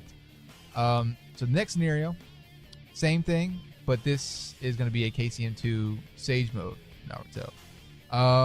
And so with that, I mean, pretty much everything does sort of apply from the last scenario, but Naruto's got, you know, a little bit more firepower with KCM too. Yeah. No, Genjutsu, base Genjutsu is not going to work on Naruto anymore because the Nine Tails can break him out of it. Kind of like how the Eight Tails could have broken B out of it. And the same issue with the big avatar still applies here, like it applied to B. It would be pretty vulnerable to an Amaterasu if Itachi and Naruto decide to use it, and Sasuke decide to use it. But Naruto doesn't really need an avatar, because he can do a lot of things. And even if he gets hit by the Amaterasu as an avatar, it wouldn't be as bad as Killer B, because it's just chakra around him kind of functioning as a barrier, while Killer B and the Eight Tails are like one being. So if Killer B gets out of his Eight Tails form, he's still going to be burning. And Naruto can use his avatar as a barrier for Amaterasu. I mean, I guess in the case of B, we could say that, like, maybe if he's if he thinks quick enough, he might be able to do what he did against Sasuke and, like, you know, substitute a tentacle out. Yeah, but that would spend a lot of chakra. Like, it wouldn't be very optimal for him to do that. So it would still be something that would, like, that'd be like a clutch, you know, coming in the clutch kind of thing. Like, yeah, you know what I'm saying? I didn't mean to interrupt you. You go ahead. What you were saying? Oh yeah. So Naruto in KCM2, he can obviously make those clones, but I don't even think the clones are going to be the most impactful thing. It's just that he has way more damage potential with a mini Bijudamas, for example, and he's faster. That's going to give him much more of an edge than just KCM1 had. Yeah. On top of which, you know, having, you know, Sage Mode synced with KCM2, and like I told Daigo, I think honestly when it comes to Sage Mode, this might just be me, but I think the most useful thing that Sage Mode provides somebody is the Sentry. Now obviously, like, you know, it does provide, like, you know, extra strength. You know, I mean, it took base Naruto from, you know, being, like, you know, at best having the physical strength of, like, Kakashi in the Pain Arc to someone who's, like, rivaling Tsunade in terms of physical strength. And so, like, there's definitely a strength buff. I just feel like the Sentry, like, help, especially in this fight specifically when it comes to, like, stuff like Amaterasu. You know, specifically, like, the Sentry is going to definitely help avoid. Now, I'm not saying, like, you know, Naruto wouldn't be fast enough to outright just dodge it, but just in terms of, like, I think it could really help if Itachi's trying to make a tactic to land an Amaterasu on Naruto specifically, and even more specifically if he's not in the KCM avatar, or the Kurama avatar. You know what I'm saying? Like, I feel like his best chance is to try to get an Amaterasu on Naruto himself when he's not in the avatar, is what I'm trying to get at. Right. Or Tsukiyomi, that could work too. Yeah. So I feel like it would still apply. Yeah, so I feel like the Sentry that's what I'm trying to get at. I feel like the Sentry helps a lot in that regard, especially if Itachi's trying to make a tactic, which is dangerous. Like, you don't want Itachi, you know, starting to think. you don't want him getting the battle plan ready. So it's like having the extra Sentry. Go ahead. The counter that I would bring to that is, sure, Sage Mode obviously is a buff, but because KCM2 Naruto is already so powerful, the buff that it adds is not that impactful as it adds to a base Naruto, for example. So obviously the difference in strength between base Naruto and Sage Mode Naruto is astronomical, that we saw in the Pain Arc, as you mentioned. But for KCM2 and KCM2 Sage Mode, he's able to hit Obito because now he has Sage Chakra imbued into his jutsus. But the power itself of the jutsu doesn't feel that different, and even his precognition, he was able to dodge the Raikage in KCM1, so he's already pretty good at reacting to things.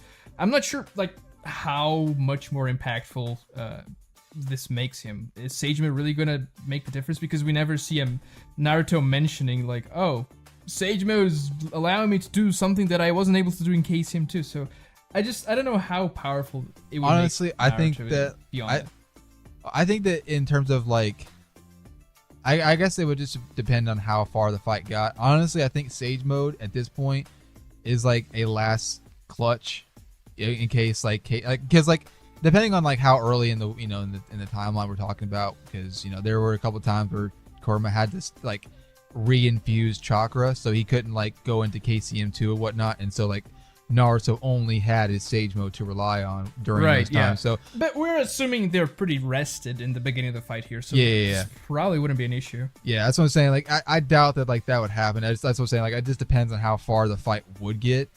I don't know. I don't know if the fight would be settled by that time. You know what I'm saying? I'm not entirely sure, because like these four fighters, right. Specifically, these four fighters, two are extremely fast, or B is in that quick tier. He's pretty fast, and then you have these other two who are relative in terms of speed, but their visual perception is what like puts them on that that quickness in tier. So it's like this fight could go for a while, and I think, oh my gosh, I don't know. One thing is like a lot of people are just gonna say that KCM2 Sage Mode Naruto is just gonna stomp the entire fight, and that he's just way more powerful. And sure, I agree that KCM2 Sage Mode Naruto is the strongest fighter here, but the difference in strength between him and EMS Sasuke is definitely not as massive as a lot of people like to say, because they were fighting in pretty relative terms against Obito. Whenever it was the final clash of the fight and Naruto pulled out the Kurama avatar while Sasuke pulled out the Susanoo. Sure, Sasuke had that amp of the first stage of the curse mark that Jugo put into his Susanoo, but that was also kind of like the same thing that as I mentioned about Sage Mode, but even less this time because it's just a curse mark, not Sage Mode. And that it's only so that Sasuke can actually deal damage to Jubito and break through his Truth-Seeking Orbs, because otherwise it's just like it nullifies the jutsu completely. But they were at the same tier of speed. Naruto and Sasuke were doing pretty much the same things in the fight itself. It seems like they were doing the same type of damage. And, I mean, they were fighting pretty equally. Sure, Naruto, he's faster than Sasuke in that form, but Sasuke still has more hacks. And sure, Naruto also has more firepower now, of course. But it's definitely not as, Naruto just stomps. And Itachi's still there. Itachi's still going to be relevant, especially because he's Neto Tensei. Yeah. Well, and I've been guilty of this in the past, too. Granted, it was, because lately in the past year, I've recognized, like, how strong, specifically EMS Sasuke is. And, like, I've been guilty of this because, like, certain manga panels are brought up. To kind of imply that like Sasuke would stand no chance against KCM2 Naruto, and those are the manga panels where he's thinking in himself like Naruto's got this much chakra, or like this is what Naruto's capable of, or like how far will you go? And so like it's easy to infer from that like, oh, Sasuke feels inferior to Naruto, but no, like I said, he's keeping up with him. And honestly, in my opinion, the only thing that Naruto completely eclipses Sasuke in is chakra reserve. Chakra reserve, yeah. Yeah. And those panels are much more Sasuke. Oh, okay. I didn't expect Naruto to be this powerful, to be at this tier of strength, because the last time, I mean, they clashed in the 5 Kage Summit for a brief time, but Sasuke was almost blind, and it was just a Chidori Rasengan fight that came out to a standstill, and Sasuke was pretty much out of chakra, out of ice. It didn't even count as so much as a fight, but the last real encounter that they had when they were fresh, you could say, was in the Tenchi Bridge arc, and Sasuke was running circles around Naruto at that time. So it was just like, okay, Naruto's nothing compared to me. So when he sees Naruto at that tier of strength, of course he would be surprised. Oh, I didn't expect that to happen. Naruto's getting good. Yeah. Like this might be like a problem for my revolution. So, yeah, I so like I agree. I do think that like this fight either way. Now don't get me wrong. As far as like overwhelming power, I think Naruto's definitely be the one doing the heavy lifting. But we all know when it comes to Naruto fights, like it's not all about the strength. And honestly, like let's just be real, like. All it's going to take is one clever poke from the Totsuka blade, and they're done. And so Now that's not Especially because Naruto and B wouldn't know what to expect. Exactly. From Totsuka Blade. Like, Yeah. oh, it's a Susanoo sword. Like, I can block with my hands, whatever. But and no, before it's anybody different. like says that, like it's safe. Before anyone says that it's safe to assume that they would have knowledge, keep in mind that like no one saw the fight between Sasuke and Itachi. So, because like Yeah, we're kind of assuming that they wouldn't have the knowledge from seeing Itachi stealing Nagato because B and Naruto saw that. But if they don't see that, then they wouldn't know exactly. like it's not the same case as like Kakashi and Guy in the War Arc having knowledge of the Rinnegan's abilities, because everybody in the village pretty much saw at least one ability from a Path of Pain. So, like, it's not the same thing. No one besides Sasuke, technically from the Elite Village, have seen how the Totsuka Blade or the Yata Mirror work.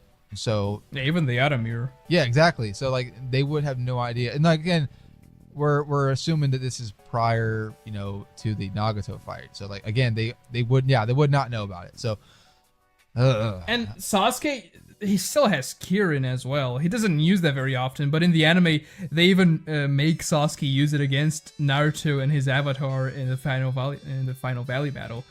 And it was pretty effective. I mean, it's not in the manga, so take that with a grain of salt. But it's still Kirin. it's still Kirin, and it would be at least like a good distraction for them to try and catch Naruto and B in some other jutsu, Or more vice- powerful jutsu. or vice versa. Itachi could be the one distracting, and if Sasuke's able to charge it up powerful enough, he could do some serious freaking damage.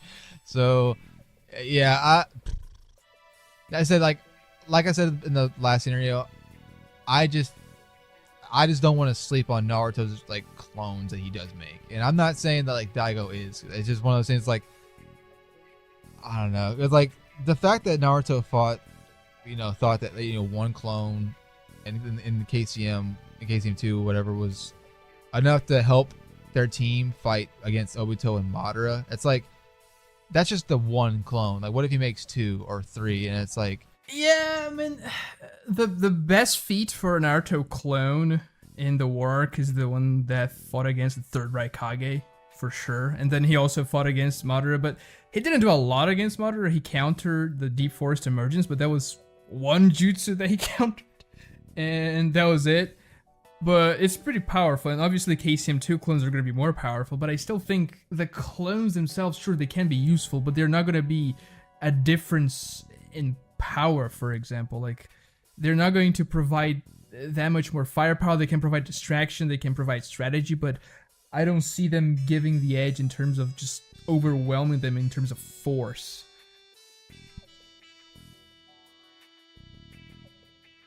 Because what Naruto would have probably used these clones against Obito if that was the case. Maybe he didn't have chakra, I don't know, but he didn't use a lot of clones against Obito. Yeah, the only thing I did argue on to counter that, which I had mentioned Daigo earlier, was that like maybe you could argue that because he still had the cloak on everyone in the alliance, that maybe he couldn't make as many clones. But I mean, he still was. Well, he did use clones to give everyone chakra, but after that he didn't use clones. Again. At least not while everyone had their to own fight. Yeah. So it just depends. I to wrap this scenario up, me and Daigo are kind of split. You go ahead. You go ahead and what you say first. Yeah, in my view, Sasuke and Itachi take it 6 out of 10 times. Naruto and B take it 4 out of 10 times. It would be very high diff for either scenario. And we're assuming that Itachi can be sealed here with, for example, B's ink sealing jutsu, if they're able to, push him enough. So it's not the case, oh, how is Itachi gonna get defeated if he just regenerates? No, B has a way to do it. So they can definitely lose it. And I think it's very difficult, but I still think the hacks, especially with Itachi and Sasuke combining their powers together, would give them the slightest edge, because Killer Bee he lacks in this fight. He is a couple of tiers of strength below every fighter, even Itachi, who's technically the least powerful outside of B here, but he does have so many hacks that's like, okay, it makes up for it. Yeah. I am literally on the exact like on the exact like ratio, but on the exact opposite. Like I think that the Jinchuriki take it 6 out of 10. Specifically because of Naruto. Like I'm not trying to downplay B like whatsoever, but Naruto is definitely gonna be like backpacking the team or like doing the heavy lifting. I just think that they have a better advantage if they are in their Jinchuriki's form, and specifically Naruto's like KCM2 cloak form. Again, like I said in the last scenario, it just depends on how many clones that Naruto chooses to make, and whether or not you feel like you can give, the benefit of the doubt to those clones that they can, do some real damage. But even that, having that said, it's still not easy one way or the other. I still think Itachi is, with Itachi's intellect, Sasuke's abilities, and his intellect, and especially if we're having Itachi and Sasuke post Kabuto fight, for example, then they play off of each other's abilities really well. Oh yeah. So a lot of teamwork there. I mean, Naruto and B also have a lot of teamwork, but still, it would be like an evenly matched in terms of teamwork, I'd say. Yeah. And, so I mean, one thing that people kind of ignore is that Sasuke's Susanoo sword was what actually broke through the sword of Naboko, which is a very impressive feat. Like, sure, it was the Nine Tails coded by the Susanoo that clashed against Obito in that situation, but it was the Susanoo sword specifically that broke the sword of Naboko. And I just think that's a pretty cool feat for Sasuke. 100%. Yeah. So like Sasuke is no joke, and neither is Itachi. I don't know. Maybe it's like me like thinking that it's Naruto the main character. No, I mean, yeah, I think it's just tough. It's a tough fight. Yeah, but that's where we're at. That's where we stand on it. So that's gonna be it for today's video. That's episode 2. Hopefully better than Attack of the Clones. Let us know in the comments if it was, for sure. I don't like sand. I don't.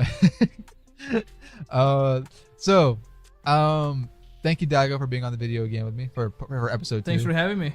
Yeah. Let us know in the comments, guys. I got some ideas for the mini series. Like we said, we're gonna be doing this as like a Fourth War reshuffle mini series, and I got some ideas for fights. But post in the comments what other fights we should cover, and maybe we'll look at them and maybe we'll do them. Who knows? But thank you all for watching all the way to the end. If you have, make sure you subscribe to both our channels. Make sure you subscribe to Daigo's channel. I'll leave a link for his channel in the description below. Like the video and subscribe to the channel. Thank you all for watching. Until my next one, Lightning Blade out. What's going on, everybody? It's your boy Lightning Snow back today with another video. Today I have my good friend Daigo Knight back with me. Say hey, everybody. Hello, everybody. How are you guys doing tonight? Today we are going to be covering a topic that I just came across a couple days ago watching a TikTok video of this episode of Naruto, and I was like, you know what, this would be a good fight to cover. And so, for clarity, the fight we're talking about is Obito versus Kabuto, and more specifically in the context of a scene in this episode where Kabuto rolls up on Obito and more or less blackmails him into joining forces in the Fourth Great Ninja War. And so like Kabuto tries to enlist his forces to help Obito in the war, and Obito's not really having it. He's like straight up says, and what if I refuse? And then Kabuto proceeds to summon 5 Akatsuki members with Edo Tensei and says like, yeah, like pretty much threatening him. Is like, yeah, if you don't join forces with me, I'm going to more or less kill you. So today we're just like, I've always wondered like how this fight would have gone down had it actually happened. Now, for the sake of the video and this hypothetical situation, we're going to restrict Madara's Edo Tensei, because obviously if we do that, then yeah, Kabuto wins. So but if we restrict Madara, it becomes a bit more grounded in this fight. Daigo, what do you think? Yeah, so in this situation there are 2 arguments you can make for Obito's case here. The one, and the most usual argument I would say, is that Obito is very confident that even after Kabuto summons the entire Akatsuki, not the entire Akatsuki, but the most powerful Akatsuki members as Edo Tenseis, Obito is just like, yeah, I don't really care about this. I'm still gonna take you on. And it's only after he summons Madara that Obito's like, okay, I have no choice. Gotta join you now. He's like, But so then you can... he's like, so about joining forces, right? So the other argument you can say is that Obito's just bluffing in that scene, and when Madara comes in, he's like, yeah, I cannot maintain my bluff anymore, because if he calls my bluff, then I'm completely screwed. There's no way. So he just joins forces. Yeah, I with mean, Kabuto. in that scene, Obito was showing more emotion than Kakashi does almost the entire series when he was like panicked. He's like, "Where did you get that?" And so, yeah, like you said, I didn't mean to cut you off, but yeah, I just thought it was funny. Yeah, just a weird thing about Madara's Edo Tensei in this situation is that even if Kabuto were to use Madara against Obito, Madara can resist the Edo Tensei, pull on you. He just like Hashirama could. Like Kabuto couldn't do anything to control Madara. So even if Kabuto brought Madara into the battlefield, it's more likely that Madara would side with Obito because Obito's his underling anyway. So it's just this weird thing. I think Obito was just very scared at the mere possibility of Madara being used against him at all. Yeah. So with that in mind, like I said, that's why we're just going to restrict Madara and just go with this hypothetical. Kabuto plus his Edo Tensei army versus Obito. And when I say army, I don't mean like, again, we're going to restrict every other Edo Tensei that Kabuto has. It's just the 5 Akatsuki members plus Kabuto himself. Because like Daigo said earlier, like, I mean, Obito seemed pretty confident that he could still take Kabuto and I mean, now, again, like, confidence is a very vague term because we don't know if it was confident in the fact of his abilities to take on the Edo Tensei or confident that he could still survive because he can use Kamui to retreat. So, to me, I don't know. It's very up in the air. Daigo, I mean, what were your thoughts on that? Well, I think it's a definite possibility that Kamui can take him out of that situation if he plans accordingly. However, Kabuto is actually very intelligent, and he seems to know how to use his Edo Tensei very well. I mean, when he took over Nagato and was fighting against Naruto B and Itachi at the same time, and Nagato had no influence on what he was doing whatsoever, Kabuto was doing a very good job. Like, he literally used every single ability of the Rinnegan, I think. Every single path, Kabuto used it in that fight. So he had the knowledge to do well with every single Edo Tensei he had.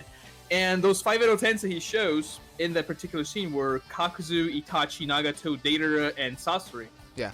And, I mean, especially Itachi and Nagato could be very problematic. Because, well, he doesn't use Deidara to his fullest potential. If Kabuto really wanted to be mean about using Deidara, he could just put a lot of clay on him and make him use C4 Karura in the middle of the alliance non-stop.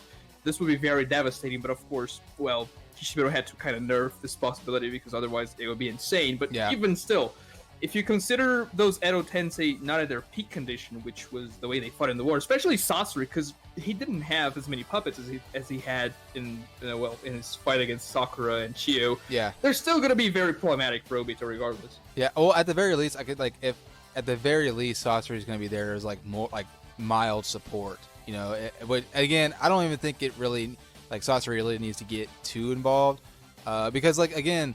And I was going to bring this up to you because, like, Kabuto has the ability to restrict, certain emotions from the Edo Tensei. So, like, certain ones I could see Kabuto, like, intentionally or deliberately controlling their actions. But people like Itachi, who's a really, clever tactician, like, I could see Kabuto just being, like, still controlling Itachi, but, like, letting Itachi, like, use his own intelligence and tactical skills because Itachi's... I don't know if that's a possibility. The thing about the Edo Tensei is that when the Edo Tensei is on autopilot, let's say, when Kabuto is not really controlling them, they're not as powerful as they could be because they're just essentially reacting to what's being thrown against them to the best of their ability, but they're not actually thinking strategically how they would back when they were alive. And then when Kabuto takes over them, he can use them to their fullest potential, but it's Kabuto using them and not the Edo Tensei. Like, the best possible scenario for Kabuto is to have someone like Madara, who is very smart and can use his own abilities to its fullest potential, but then he also is aligned with Kabuto, so he can use Madara properly. So I still would think that most of the Edo Tensei that he would use against Obito here wouldn't be at their fullest potential, because they would probably not want to fight against Obito, especially Sasori and Deidara, for example. I mean, Itachi, I can maybe see Itachi wanting to fight against Obito and not really resisting the Edo Tensei as much. Yeah. But even still, if those 5 are nerfed, heavily nerfed, it's going to be difficult regardless, because they just have so many different abilities to deal with Obito's Kamui here. Now, the thing we have to keep in mind, though, is, like, because I just thought about this, actually. So, like you said, like, Sasori, in this particular situation, he won't have as many puppets to use in this particular as he did with Sakura Chiyo. The same can be said about the respective abilities of people like Kakuzu and Nagato, because in Nagato's case, Nagato was reanimated when he was in his, like, half-dead... frail. Yeah, like, because he only got chakra, he only got, in peak condition when he absorbed B's chakra. So, and then the same respective case could be made for Kakuzu, because Kakuzu in the war arc had to start stealing people's hearts in order to, like, replenish the ones that he lost in... Yeah, and Kakuzu didn't do very well in the war arc regardless. Exactly, yeah. So, like, we honestly, now that I think about it, like, Obito might have a slightly easier time now that, like, they're, nerfed or extra nerfed, because I guess when they've reanimated, slightly nerfed already. So now certain members of this army, quote unquote, might be even more nerfed, like we just said, like Sasori, Kaku, and Nagato. So Itachi's the only one that's coming in full force, really. Oh, I guess Datara too, but I mean, depending on how much clay he uses. Exactly, yeah. So, like, I mean, strictly speaking, Itachi's really the only one coming in with full force packing. So, I mean, there's a really good chance that I feel like Obito may get the win. Who knows? I mean, what do you think? We also have to take into account Kabuto himself, who is pretty powerful. Yeah. He has Sage Mode, he has all the abilities of the Sound 4 and Kimimaru back in the day, all the Orochimaru abilities and stuff, so he can be problematic as well. Yeah. Even if he mainly lets the Edo Tensei fight. Yeah. But in order for Obito to win this, it would just be extremely difficult, because as far as we know, he doesn't have a ceiling ability. Yeah. No, not that I'm aware of. No. Would he have to Kamui every single Edo Tensei into the Kamui dimension? They would still be quote-unquote alive in there.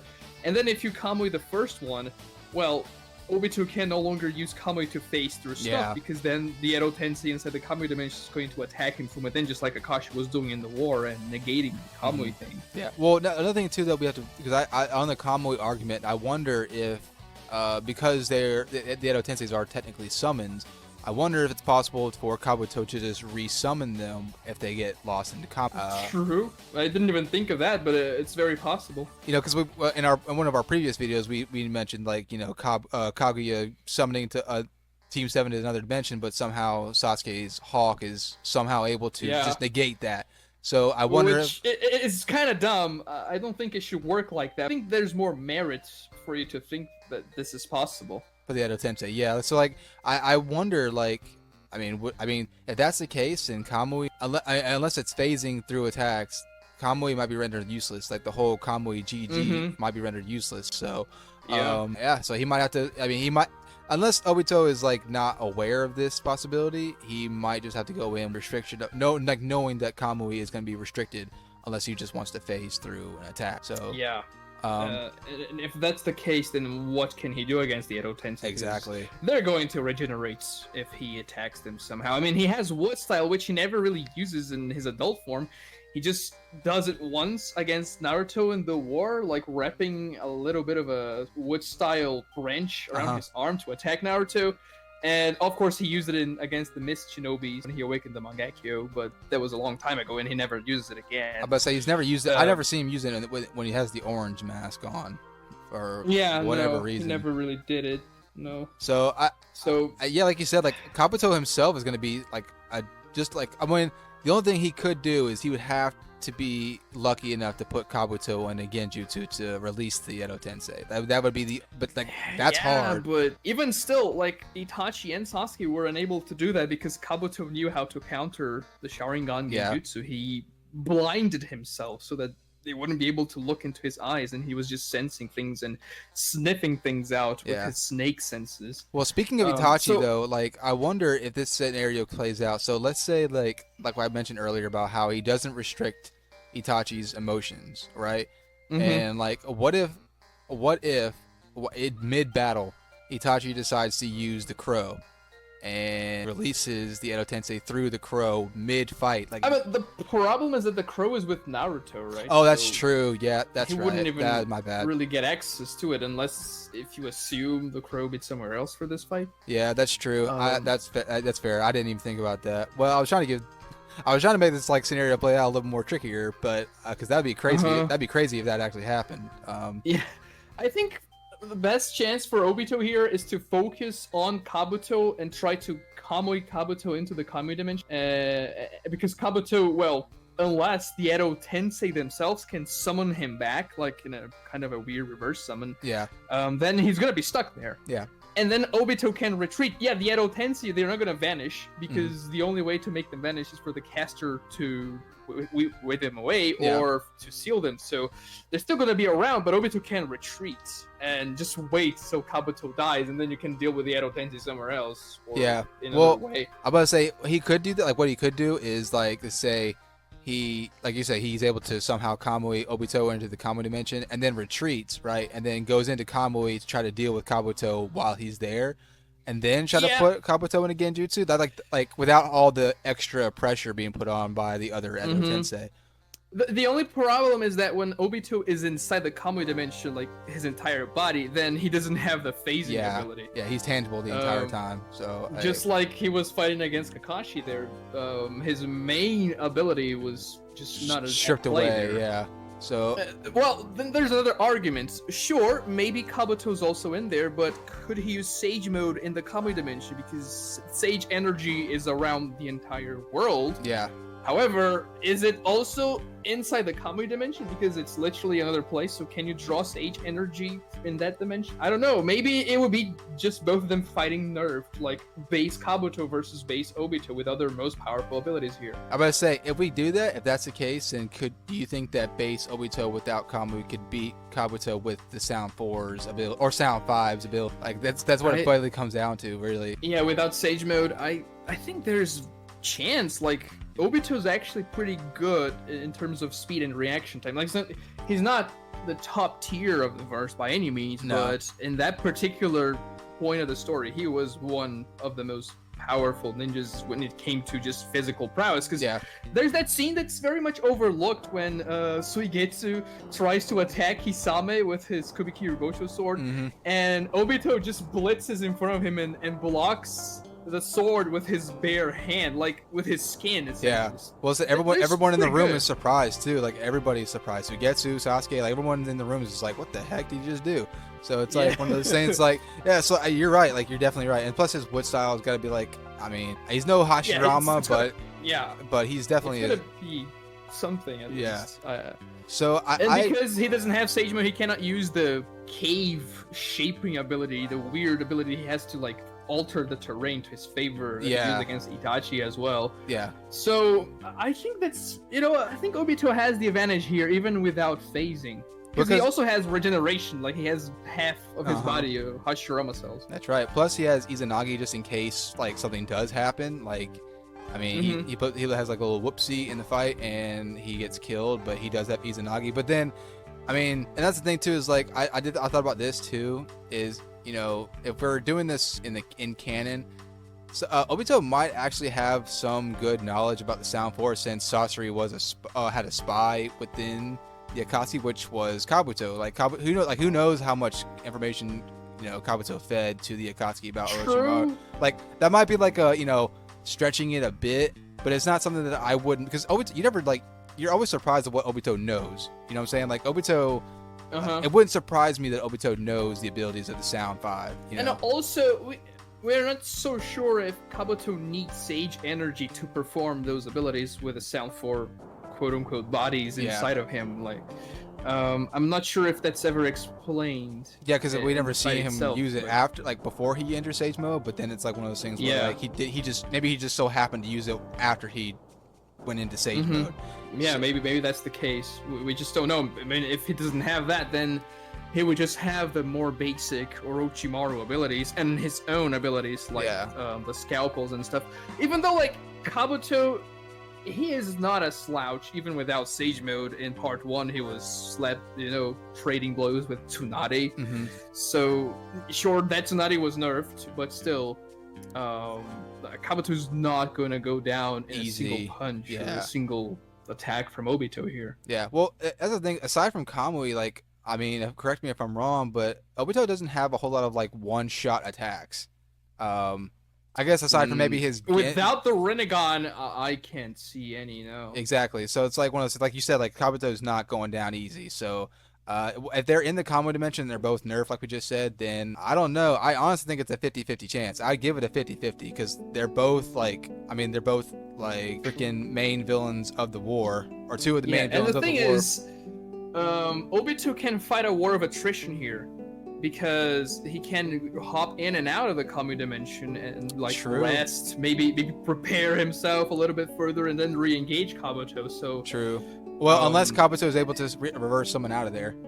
With the if we're assuming he can't, then he can kind of use this sort of attrition style to fight against him. Yeah. So I mean, so kind of, you know, wrapping this up. So I guess I mean at this point, it either comes down to if it goes back to the Edo Tensei army plus Kabuto himself. I think Kabuto comes out on top more often than not, because not necessarily in killing Obito, but Obito will just have to retreat, because I don't think Obito's going to get if you want to count that as Kabuto winning, then Obito doesn't get, because dealing with the Edo Tensei would just be too problematic for him. He would just have Kamui, and as we've established, Kamui wouldn't be very useful in this situation. Yeah. Well, as I said, I wanted to give like Obito something, because again, he is reviving at least 3 potential Edo Tenseis that are going to be nerfed. But even still, I still think Sage Kabuto himself plus 5 Akatsuki members is still a lot of pressure to put on even someone like But if we're doing the whole Kamui dimension nerf thing that we just put to y'all, then I think it's a 50-50 chance. I honestly couldn't tell you, because I wanted to give it to Kabuto, because I think Kabuto might actually have more versatility in terms of like on-screen abilities rather than Obito, because Obito, let's be honest, like Obito's legit, right? But in terms of like how he gets the win in most fights, it's usually with Kamui. So like, Wood style is strong, but so is a lot of Kabuto's versatile abilities. So but I think if Kabuto fights against Obito using his Sound 5 abilities, those should be pretty equivalent to the Wood style Obito displayed in the fight against the Mist Village there. Because we don't see the entire fight on screen or on page, but the final shot, when there's that massive swirling Wood style attack that kind of engulfed a lot of the Mist Ninjas, Game of Thrones that's pretty powerful. Yeah. So I think that can pretty much clash against, say, Kimaru's Forest of Bones, for example, which is probably the most powerful jutsu in terms of raw strength that he would have. Yeah. Well, another thing too is, let's say Kabuto also does have summoning jutsu. So let's say, for example, like if he chose not to reverse summon out of there and by way of making it easier on himself, he could just add an extra couple summons, like a couple of giant snakes to help him out. So like, I don't know. Like I said, I wanted to give it to Obito, but like he's in his worst possible place when he has to fight in Kamui. So if he did that, if he chose to go into Kamui to try to finish Kabuto off, then I don't think Obito would get the win. But plus, like you said, like Obito does have regen, but so does Kabuto, and Kabuto's regen is nothing to sniff at either. So I think Obito's best chance here would be to fight with Izanagi activated, because we know Obito's Izanagi lasts for at least 10 minutes, because that's the amount of time Conan's paper explosives were detonating down there, and after the jutsu finishes, Obito comes and says, "Oh, okay, I actually survived." So it implies his Izanagi lasts for at least 10 minutes, because he has Hashirama cells. He's an actual Uchiha, so he has more prowess than Danzo did when he was using his Izanagi for 1 minute. So he would technically have 10 minutes of immortality to fight against Kabuto if Kabuto doesn't, reverse summon himself out of the Kamui dimension. But still, it's complicated. Even if you use that possibility, maybe Obito's Izanagi in the Conan fight lasts for less than 10 minutes, and he just kind of teleported back to the surface of the ocean instead of just staying in there. We don't know exactly how that happened, but well, like I said, when it comes to Obito without Kamui, he doesn't have a whole lot of one-shot abilities. So like, it's one of those things where I think Kabuto's defenses would be able to outlast Obito in the Kamui dimension within that time limit. Personally, to me, again, he's just so versatile. And his regen is crazy. And again, that's not even really getting into the possibility of if he can use Sage Mode or not. We're restricting Sage Mode in that situation. So if he can use Sage Mode in that situation, then Obito is absolutely screwed. Yeah. Like he was cutting Itachi in half Yeah. when he was fighting against him in Edo Tensei, and he was relative to him and Sasuke in speed. So yeah. that's pretty crazy. So like I said, if it's wrapping it up, if it's in the Edo Tensei army outside, I think Obito can't win, but I don't think he loses. He would just have. So if you want to count that as a loss, then fine. Or a draw, maybe. But I don't think Obito can kill Kabuto. But conversely, I don't really think that Kabuto will be able to get the kill either, because of the 3 potential nerfed Edo Tensei as well. And then if he goes into the common dimension and Obito decides to try to take him out there, I don't think Obito's getting the win either. I think he'll have to just retreat again if he, or if, maybe Kabuto can get lucky enough to get the kill. So yeah, Obito was kind of full of it when he was like, no, I don't care about the Edo Tensei army you just brought here. It's kind of the same thing you can say when he declared war against the 5 great nations. What was his plan there? It was just going to use the White Zetsu army against for real 5 great nations without the Edo Tensei. Like Kabuto literally saved Obito in the entire situation of the war. Well, I guess he hoped that he also he strengthened the White Zetsus as well with Yamato's body and stuff. So, well, I guess he might have thought that the other tail beast that he did have would have made up for some kind of depravity in numbers, but I don't know. But so I guess that's gonna do it for today. Now here's the thing, I've seen a lot of people ask me about White Mask War Arc Obito versus this same Sage Kabuto, and honestly that could be a part 2. So if y'all want a part 2, be sure to let me know in the comments below, and I will be more than happy to do it. Daigo, if you want to be on that video with me again, I'd be more than happy to have you on. Yeah. All right, well, that'll do it for us today. Daigo, thank you for being on the channel with me again. Thanks for having me. Okay, so I'm going to do a follow-up video that I did a long time ago. In a galaxy far, far away. If y'all couldn't tell, I got my boy Daigo Knight back together. I mean, you already introduced yourself with the Star Wars intro, but go ahead and we're here for another good time. Right, we got another versus battle for y'all today, and like I said, it's a part 2 to the video that we both did. Like I said, about a year ago or so, and it's Kabuto versus Obito. But in that context, we were doing it in more of a situational, chronological. Whenever Kabuto pulled up on Obito and was like, hey yo, let's squad up, let's form, let's join forces real quick to I'll give you strength in numbers. And Obito was like, yeah, but what if I say no? I'm not really interested. And then Kabuto pulls up the 5 Akatsuki members, and then Obito's like, well, still, what if I say no? And then he pulls up Madara, and then he's like, oh, okay, so now we're good. So today, I'll post a link for that in the description below if you want to go check that out as a part 1. But today we're going to be doing a part 2, which is a bit more interesting. And it's a little bit more grounded, I feel like, in this scenario, is Sage Kabuto versus White Mask Rinnegan Obito. And we're doing 2 scenarios. We're doing just 1v1, White Mask Rinnegan Obito versus Sage Kabuto just by themselves. And then the next scenario will be with their own respective Edo Tensei army. Kabuto with the 5 dead Akatsuki members, Obito with the 6 Jinchuriki on his side.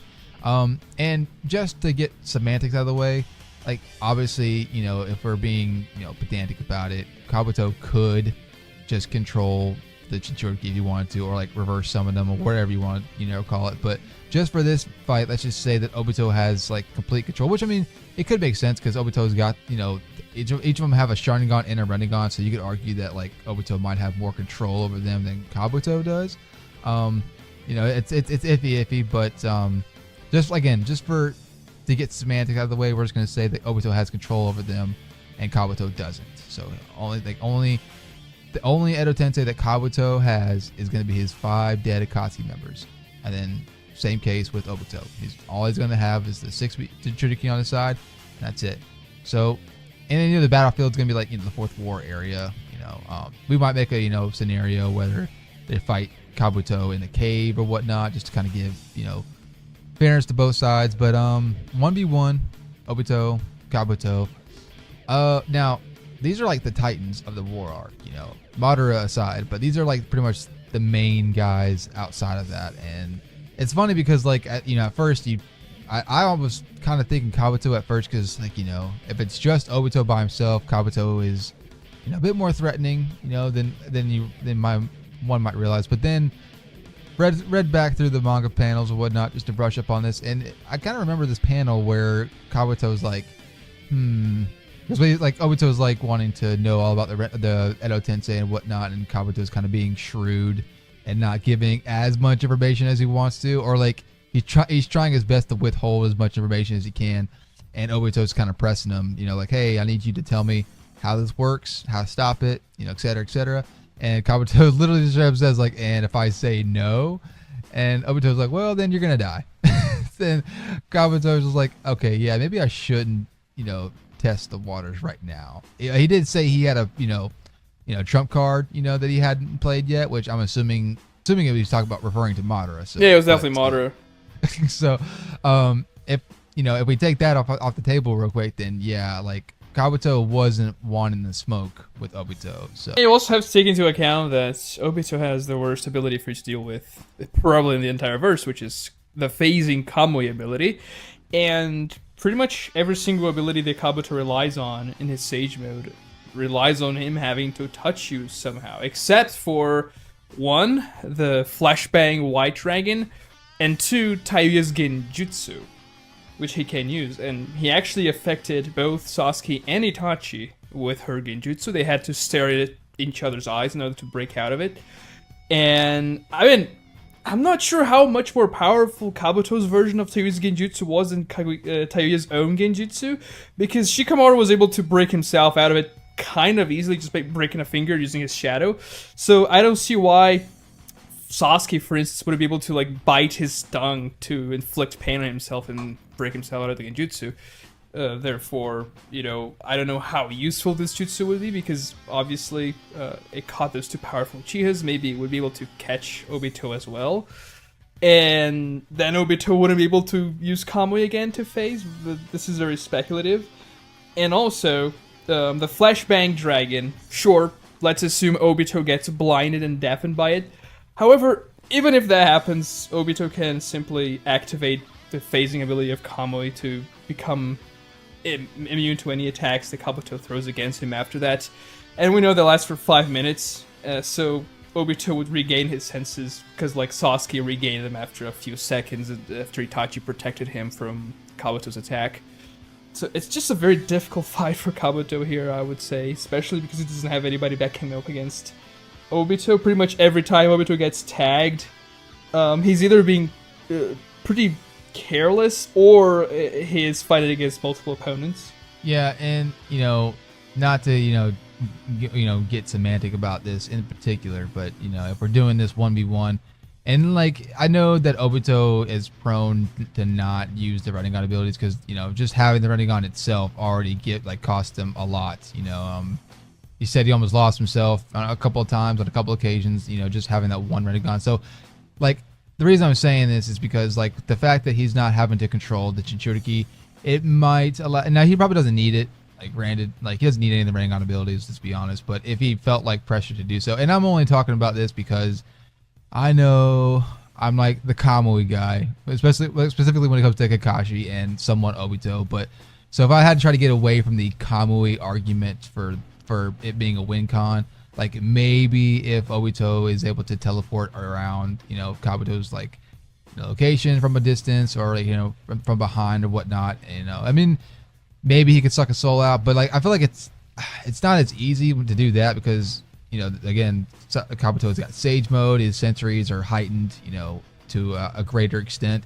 So I mean, the soul stealing and whatnot, it might be a little bit easier said than done. If they're in a cave though, like if they're fighting in a cave, for instance, I mean, even if Kabuto manipulates the terrain around him, Obito's gonna be quick enough to phase right through it. I mean, there's he's reacting to Minato when he was 14. Sure, he didn't react to the Rasengan, but he was actually fighting against Minato pretty well. And Kabuto using the terrain wouldn't be that much of an issue. Because Itachi was able to react to it. He reacted by protecting Sasuke and letting himself get hit, but he was Edo 10, so he didn't care too much about getting damaged. I would say, and Kabuto, and granted, this was when he was controlling Mu, so it wasn't Kabuto himself, but whenever Kabuto was controlling Mu, granted, it was with the Tsuchikage's help, making the Raikage lighter, but still, like, we've seen Obito, like, phase through an attack with the Raikage at point blank with no issue, like, whatsoever. Yeah. So, like, I would be remiss in saying that I feel like, even with help with Onoki, I don't think that the Raikage would be fast enough to hit Obito. We don't know if Obito can do this, because it definitely takes a lot of chakra, and he wasn't keen on spending too much chakra with his Rinnegan. But he also has Chibaku Tensei. I'm not sure if Kabuto has an answer to Chibaku Tensei if Obito chooses to use it. Maybe the flash bomb may be strong enough to disrupt the, maybe. I don't know how. That seems more like a, It doesn't seem like that deals damage, though. It's just like a blinding, deafening weapon. So it wouldn't do anything against the planetoid or even like the suctioning orb. And Kabuto doesn't seem to have any like long-range, very destructive jutsus, which was what Itachi, B, and Naruto used to counter Chibaku Tensei. So, I mean, I think he's pretty screwed. Maybe he could reverse summon out of the way. Use one of the snakes that I assume he can summon to use a reverse summon, but I don't know. It's just problematic. While we're on that subject, even the snakes aren't going to help. I mean, it is, like, again, when you could just, like, teleport to Kamui Dimension and teleport back out in pretty much any area you choose to. Like, it's just... So, I mean, it is weird, though, because, how well do you think Kabuto can defend against the Kamui, pull-in? Because, again, with his sensory being heightened, could Obito actually catch him lacking? I wonder, I'm not sure if it, I would assume so. I don't think Obito just walks in, blitzes Kabuto, sucks him into Kamui, and wins the fight out of the gate. Because Kabuto has ways to, even without like hitting back at Obito, countering his Kamui suction ability by, for example, there's always like a snake that's coming out of his stomach. He could probably use that to like try and bite Obito from behind if he tries to catch Kabuto from behind. So there are ways for Kabuto to go around that. However, I think it would take some time, but Obito would eventually be able to do that. Or he could use other attacks, like the Rinnegan rods, for example, to attack Kabuto. That's going to pierce Kabuto. That's going to deal damage. He also has Wood Style. Not as powerful as like Madara's Wood Style, or obviously Hashirama's Wood Style, but still, it's not something Kabuto should scoff at. Something, because I do think Obito has the advantage more often than not, especially if this might be a bit of a stretch, but because you never know what Obito knows. You know what I'm saying? For all we know, he might be, he might have a good amount of knowledge on Kabuto's abilities because he knows how to Orochimaru is. Kabuto was once a spy for Sasori and maybe fed some information about the Sound 4, Sound 5, so just stuff like that. Like, you just never know what Obito may or may not know, so, Probably also knows about Sage Mode and its capabilities as well. And he probably knows what the Sound 4 could do too. I don't know, maybe that's going to be something he wouldn't know exactly, because honestly the Sound 4 are pretty insignificant in the grand scheme of things. But still, like, Obito can deal with all their abilities with Kamui, except for Taiu's Mugen Onsa, as I said before, the Genjutsu. Which, I mean, if we really highball Kabuto's Genjutsu there, saying that because of his Sage Mode or whatever, it was just that much more powerful than Taiu's version, then I guess Kabuto could win by putting Obito under an auditory Genjutsu, but this is like the only possible way I can see him winning this. Well, here's the thing though, too, like, even with that, like, we saw that even while they were, like, Sasuke and Itachi were trapped, they were still able to, like, move and whatnot. Obito should be able to bite himself like Kurenai did to get rid of Itachi's reversal Genjutsu. Well, I was even saying that even if Obito is caught with it and Kabuto tries to blitz him, like, Obito can still phase while he's just stuck in... maybe. I mean, you know what I'm saying? Like, he might just be able to phase through all his attacks consecutively if Kabuto still tries to blitz him. I mean, that... that might be out there. You know, that might be a bit of stretching it a bit, but I don't see a reason why he couldn't. You know, there's nothing to say that he can't. But maybe the fact that it's affecting his chakra flow, maybe it might. Yeah, probably. But even still, Sasuke and Itachi were able to cast a genjutsu on each other. Yeah. Like, Itachi literally cast Tsukiyomi on Sasuke, a Mangekyo Sharingan ability. So you're right. He would probably be able to use Kamui to phase anyway. Yeah. So I think we spent a little way too much time on this 1v1. But we were just trying to, like, you know, give Kabuto something, because we do think that Obito gets it. Yeah, surprise. Obito, he's broken. But I guess mid-diff, probably. Yeah. I don't think it's gonna be easy one way or the other. Like I said earlier, Kabuto was blatantly said himself, like, yeah, maybe I shouldn't take on the Rinnegan right now. I don't think I want to risk it. And I think that pretty much says it all. But at this next scenario, it becomes a little more tricky. You know, it's me and Daigo were thinking about it. Like I said, Kabuto with his 5 dead Akatsuki members, you know, Itachi, Nagato, Kakuzu, Sasori, and Deidara, and then Obito with the 6 Jinchuriki. And you know what? I was right off the bat thinking Obito, right? But then I remembered, like, here's the thing. Itachi and Nagato are broken. And at first I was, like, thinking how they would be when they first got revived, because, you know, in the case of Kakuzu and Sasori, they wouldn't have their respective, you know, hearts and puppets. So likewise for Nagato, he'd be near death, or, you know, near zombie death, crippled. Whatever you want to call that. But so, like, at first I was thinking, like, well, he's not going to be, you know, much help. But then you have, like, just like with Killer Bee, you have all these Jinchuriki that can go into their V2 cloaks, and if any of them tries to blitz Nagato, he can just absorb their chakra and gain full power right then and there. Yeah, and let's be real here. If Nagato was able to do that with Killer Bee, he's gonna do that much easier against those 6, like any of those 6. He could literally pick off the weakest one and just suck the chakra and become young again. Yeah. And honestly, too, like, I didn't think about this too, is that, like, even if the others, the Akatsuki members don't know, like, assuming that, like, Kabuto is letting them fight, you know, on autopilot, like, I'm sure that most, if not all, the other Akatsuki members have knowledge of, like, the Jinchuriki's abilities, because they, you know, fought them before. So, they wouldn't be going in blindsided either. So that would be a big help to them. And so we saw, like, how cracked Itachi and Nagato are just by themselves. That's not even including Kabuto, Sage Kabuto, you know, Deidara with any clay that he's got. And then I guess, like, you know, Kakuzu and Sasori for any support that they could provide. I don't know how much they could. I mean, maybe Sasori can use his puppet string stuff, because he was able to control, like, living people in the war arc and whatnot. So maybe he might be able to take one of the Jinchuriki and, you know, do something similar. So I feel like Kakuzu might be, like, the most non-factor. I mean, I don't know what he can do. Even if he had the hearts, he's probably the weakest one by far. But still, the problem I see for Obito here is that if he tries to use the tail beast forms, like the full tail beast with the Jinchuriki, then Itachi's gonna have a field day shooting them with a Madarasu, because every time there's a big animal summon, whatever you want to call it, against an Amaterasu user, it's very terrible for the big summon or the Jinchuriki. Like, the 8 tails succumb to Amaterasu very fast, and Edo Itachi doesn't have to concern himself with, you know, spending chakra or even the light of his eye. He's just going to Amaterasu, the tail beasts, and take him out pretty quickly. It's just a very bad match.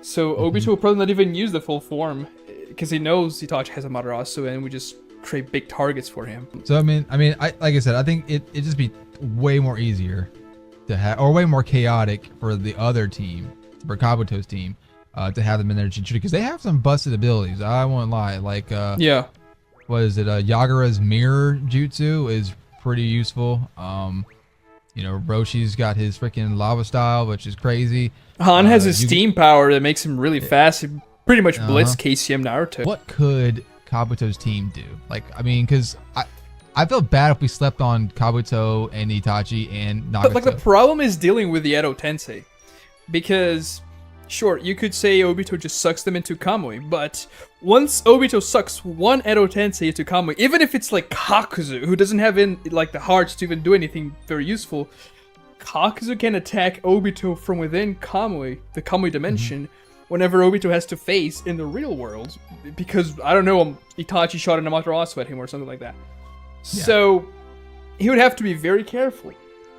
He would probably not rely on sucking the Edo Tensei into Kamui very much.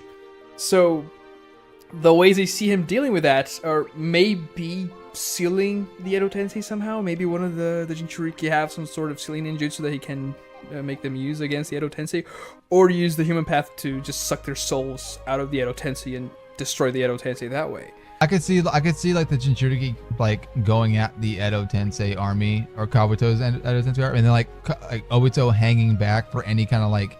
And I imagine that like the soul sucking doesn't take that much chakra. I mean, I feel like it's a relatively. Yeah, probably not as much as the other Rinnegan abilities like Chibaku Tensei or even Shinra Tensei, for example.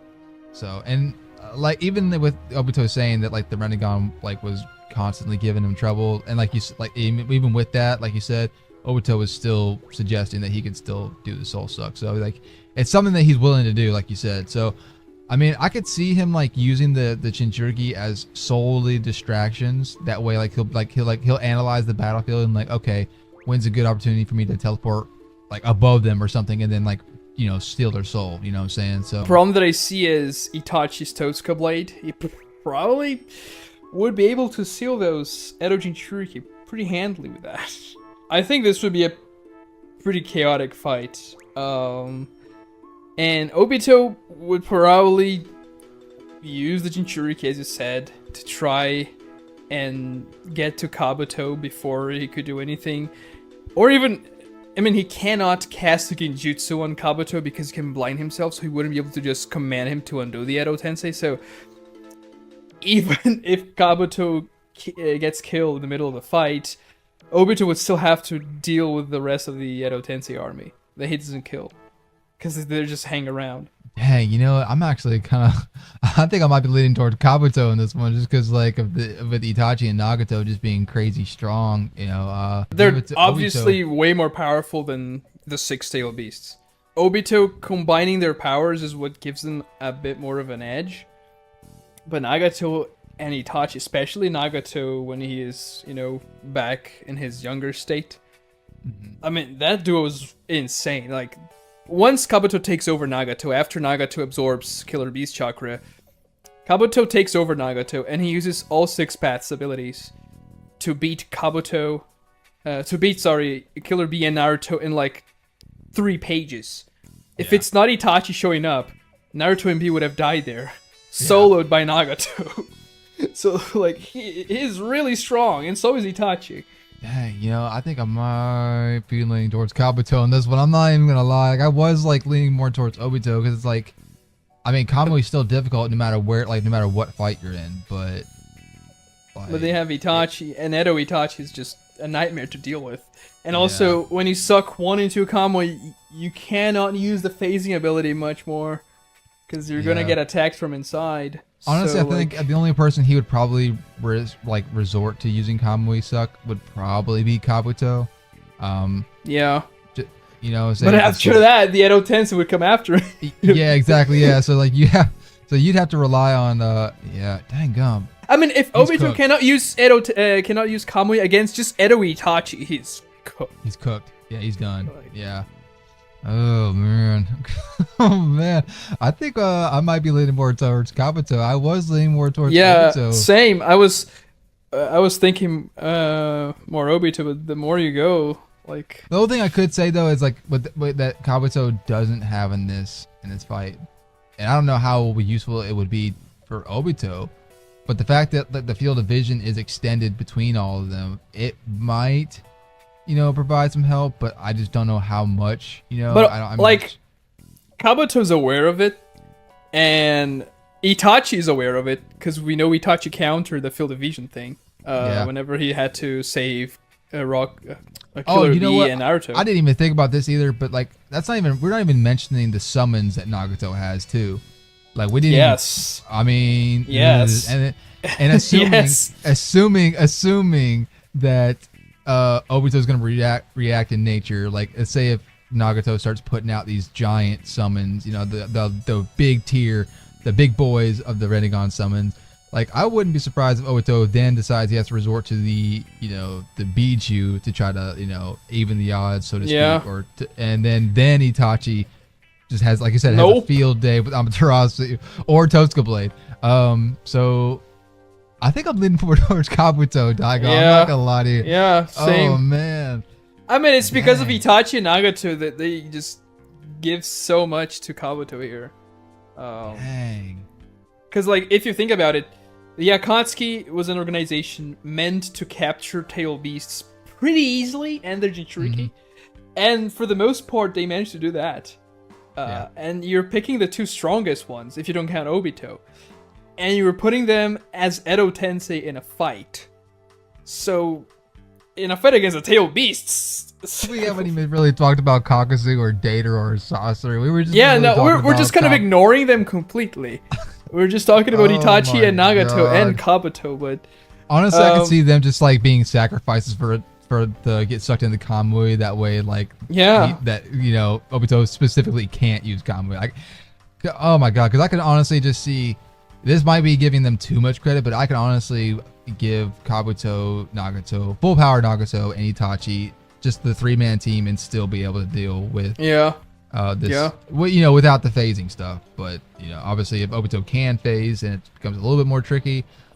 But even still, even that combined, you know, and that's not even mentioning the fact that, like, you know, I would argue that, like, because the Rinnegan is constantly giving Obito some trouble, that, because I think I said this before in our Obito versus Itachi video, that, like, because the Rinnegan is constantly giving Obito some trouble, that Itachi's Genjutsu, like Tsukuyomi specifically, might have a better advantage of, you know, beating Obito or breaking Obito, because the Rinnegan's also kind of working against them too.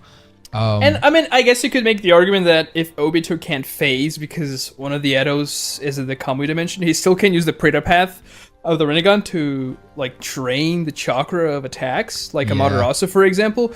But that doesn't seem to work against Tosuke Blade, because Nagato did not use the Preta path as an Edo Tensei when Itachi used the Tosuke Blade against him, so it just doesn't seem to be able to seal it that way. And even still, like, Kabuto has a very decent speed. He was able to blitz Edo Itachi and cut him in half with his scalpel, so he can probably give Obito a lot of trouble in close quarters. So can Itachi, so probably Nagato, not as much in terms of speed, but using, like, the summons and other things, so it's tough. I think I'm leaning towards Kabuto, like 7 out of 10. I gotta be honest. I don't think it's easy one way or the other. Like, and okay, Daigo, we gotta make sure they know. All right, when I say 7 out of 10, it obviously means it's a difficult fight. But I don't know. Kabuto and his Edos win 7 times out of 10. Obito wins 3 times out of 10. Maybe it's a little more for Kabuto's side, I even would argue, but yeah, that seems to be a good estimation. God almighty, that's crazy, y'all. I'm being dead. You can ask, like, we both were, like, actually at the beginning thinking that Obito wins both rounds, but, like, the more we talked about it just now in the video, we're like, well, dang. Wait a minute. Wait a minute. And like I could see someone in the comment section being like, well, y'all just assuming that, like, Nagato will be able to, you know, get at full power by sucking one. I'm like, but I mean, like Daigo said earlier, if he's able to do that to B, you know, and then, okay, the only other argument I could maybe see that, you know, in the reverse favor is that, like, because it's Obito controlling them, and I'm not calling B an idiot, like, whatsoever, but, like, he's not in that, like, genius, you know, shrewd fighter tech, you know, category, whereas Obito clearly is. So I can maybe see, like, Obito not being that reckless and having them, like, you know, full force blitz Nagato, because maybe he might be aware that the Rinnegan can absorb chakra. But I don't know. I feel like with Itachi, Kabuto, and, like, you know, Kakazu, Sasori, and Data, like, and there can be some planning, like, some careful planning. They could probably get Nagato in a position where he can suck in someone's chakra, and even if Nagato can't move at all, he still can use his summons, which was he was doing. in the fight against Naruto in B2 Oh, that's move. true. Yep, that is true. Fly on his massive bird and do things like that. Like, it wasn't... Yeah. I mean, it was an issue, but he was still very useful in the fight. Yeah. Nagato's broken, especially Edo Nagato. He's so crazy. Oh my goodness. So yeah, well, how about that? Where our minds were changed a little bit. Okay, so to recap, 1v1, Obito wins. But if we're doing this, with the Edo Tensei armies, I think Kabuto wins. I think Kabuto's got it. At the end of the day, if all those things combine, then Obito just gets overwhelmed. Yeah. Dang gum. That's crazy. All right. That's pretty cool. All right. So, I love me some Obito, but there's a part of me that actually feels pretty good about not being able to give this one to Obito. But yeah, so there y'all have it, y'all. Daigo, thank you for being on the channel again with me. This was actually pretty fun. This was pretty interesting. Thanks for having me. Yeah.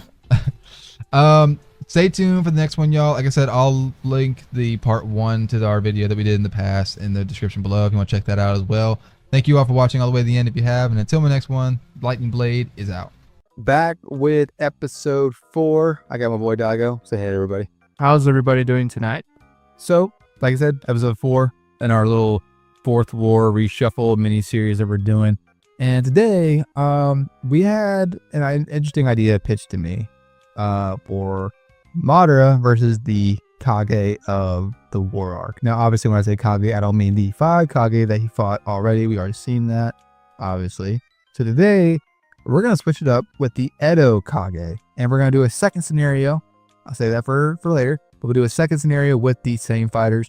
But yeah, we're just going to, put the Edo Kage that were in the 4th division, sand area, fighting Edo Madara. So a couple of things, we're gonna have to restrict the perfect Susanoo for obvious reasons, because he pulls it out. It's a butt wipe of in the match. Like there's nothing the Edos can do whatsoever if the perfect Susanoo pulls out. So if we're gonna play this the same kind of way that Madara was playing it when he fought the 5 Kage, where he was kind of limbering up, so to speak, where he wasn't really. He was telling everybody, like, you know what, this is a good test for me it's time for me to, dust off the Uncle Buckley's and see how well these Kage can do. Same difference, same thing. It's just going to be Madara warming up against the Kage, and then progressively the fight gets a little more serious. Yeah, I think it's an interesting fight because it's going to be an all Edo Tensei fight. That's something we see very often at all, I guess, in the Naruto series, even in the war. And there are some interesting points of comparison here that we can make between the 4 Edo Kage to the 5 Kage that Madara actually fought against. They can give us an indication of how the fight would play out. So, and this is interesting too, because whenever these 4 were summoned, everyone was crapping their pants about these guys coming back. So I can't remember who it was, but someone was even saying that the Raikage, needs to get out there because he's the only one that could combat the 3rd Raikage. Yeah, he wanted to go and fight his dad because he was the only one who knew how to handle with him. But they were hyping them up a lot, especially the 3rd Raikage and also Mu. Not so much Raza and also Gengetsu, I would say, but Gengetsu, they kind of started to respect him more as they kept on fighting him because he proved himself to be much stronger than anticipated. And yeah, Raza got dealt with kind of quickly, but still. I was a bit of letdown. I won't lie, because the other 3, we said, obviously the Raikage and Mu are goated, right? They're legendary figures in their own right. And then Gengetsu, yeah, he was kind of made out to almost like a joke at the first, but then I can tell you, reading the manga after as they were fighting Gengetsu, I was having a headache. I was getting a headache how they're gonna deal with this guy, because he was just he was doing a bait and switch, and he was even telling them how to beat him, and they still couldn't figure it out. But yeah, Rasa was is the weakest link, and that's not any shade on him. He's definitely strong in his own right, but amongst these 4, he is, I would say, the weakest link. But putting this into the situation and switching the 5 Kage with the 4 Edo Kage, we're going to see how much better they would do even with the numbers being reduced up by 1. And that one number that they're reduced by is a lot. That's a big number. Tsunade Tsunade not being there or not even having one of the Leafs Kage is a huge blow to a team like this. But in that respect, like, they don't need a healer because obviously they're Edo. So most damage is that the 5 Kage sustained during their fight with Madara in the original timeline won't matter too much because for these Kage, because they're gonna just regenerate. Even if Madara summons the meteors like he did, if he felt pressure to do so, that wouldn't really matter. So, and when it comes to certain characters like Mu and the third Raikage, the teamwork that Oniki and A performed with against Madara, probably going to be just as good, if not, maybe a little bit better. This time around, because the third Raikage is definitely stronger than the fourth Raikage, like without a doubt. Especially that lightning spear attack he did. Oh my gosh, that was like I had not seen. Also very tanky. We can tank a lot of hits. And with Mu, upping his speed and making him stronger, that teamwork, it could really play out even better than Oniki and A. Gengetsu's, Daigo pointed out, it's like one of those things, like, I don't want to sleep on Gengetsu's Genjutsu, but I mean, with the Rinnegan and the Sharingan, it probably won't, make that much of a difference. Yeah, I mean, Gaara and Anoki were seeing through it pretty well. All things considered, they managed to come up with a strategy to counter the Genjutsu and actually destroy the weird shell thing that Gengetsu was using. And I think his most important jutsu in the fight would be the Joki Boy, because that would at least serve as a distraction. Even though the explosions are not something that Madara would be scared of, I would say it wouldn't be something nice to be around regardless. And it's infinite, it just kind of regenerates itself and keeps on exploding on you.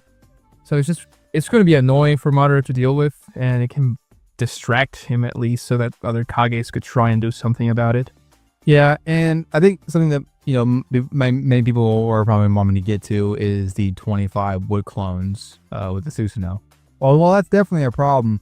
I actually think it'll be a less of a problem this time around because, I mean, one of the reasons why Oniki wasn't able to use particle style, or at least the massive one that took care of all the clones, from the get-go, was a couple different reasons. For one thing, it's a bit sketchier to do that when your teammates are alive. They're not zombies that can't die. So using a giant one like that could potentially harm your teammates. Whereas in this case, it won't be a factor. But another thing is that they were all caught with the pollen jutsu, and it kind of rendered them, useless for a little bit, or immobilized for a little bit. And that's also not going to happen this time because they're Edo. They won't be affected by that. So with that being the case, and plus the Edo's having infinite chakra, Mu may not have much reservations at all, which is the AoE particle style, getting rid of all the Susanoo clones if Madara decides to bring those out too. So as strong and as tanky and useful as the 25 wood clones would be, I just feel like in this particular matchup, it may not be as big of a problem. I think we should talk about the win cons here, and we really thought about one for the 4 Kage, because we never really see them using a ceiling jutsu, but we can probably assume that Raza would have a golden sand pyramid ceiling jutsu just like Gaara had the sand one, and that would be what they would try to use against Madara to seal the Edo Tensei, otherwise they can't really kill him. And Madara, he would have a human path of the Rinnegan to essentially yank the souls out of the Edo Tensei and destroy them by pulling the souls out instead of sealing. But we see that this is a valid technique because it happens for a couple of Edo Tensei that just kind of let their souls go and the Edo Tenseis just wither away. Yeah, and like you said, I think the best option they would have is the ceiling with Brasa. And then maybe if that's the biggest thing though, is that even with Ross's sealing, even if they somehow were able to get Madara sealed in time, with Ross's pyramid, I don't think it'll make much of a difference because, I mean, perfect Susanoo or not, Madara is still able to break out of it with just, you know, a lesser peg Susanoo. So, and that would depend on like the raw strength of the pyramid, because we broke out of Shukaku's pyramid later in the war. Yeah, sure, there was a revived Madara, so he was like more physically and just chakra-wise stronger than an Edo version. But he didn't have ice, so there's that to offset everything. And I guess, well, let's be honest, like, Madara has a reputation of not being sealed. Like, everyone who attempts to seal Madara, they typically don't, they're typically not successful. So I don't see it being the same thing, you know, any different in this scenario either. So, I mean, because we can think about a few strategies they could try and pull off. The best way for them to actually seal Madara would be to like heavily damage the Edo Tensei beforehand, so he has that time that he's like stunned, and so they can actually seal the jutsu. Madara will know what happened. He wouldn't have time to use the Susanoo and escape it. So for that, they probably have two options here, which is either the third Rai Kage nails him with a spear finger, or he gets hit by the particle style, although that's a little bit difficult because it can absorb the particle style. There's a chance, though, if they manage to somehow confuse Madara in order to hit him with a particle style like Onoki did in the end, where Madara couldn't absorb the jutsu because of the Susanoo, then I suppose he could get heavily damaged, and then Raza could come in and use the Golden Pyramid, and we can also count that the Joki Boy would be distracting Madara as well, exploding everywhere and however he can. It would still be very difficult. Madara can definitely see through several of these jutsus, and he also has Wood Style, which we barely even mentioned. Sure, the Poland jutsu wouldn't work against them, but Deep Forest Emergence and jutsus like that would certainly be useful. yeah.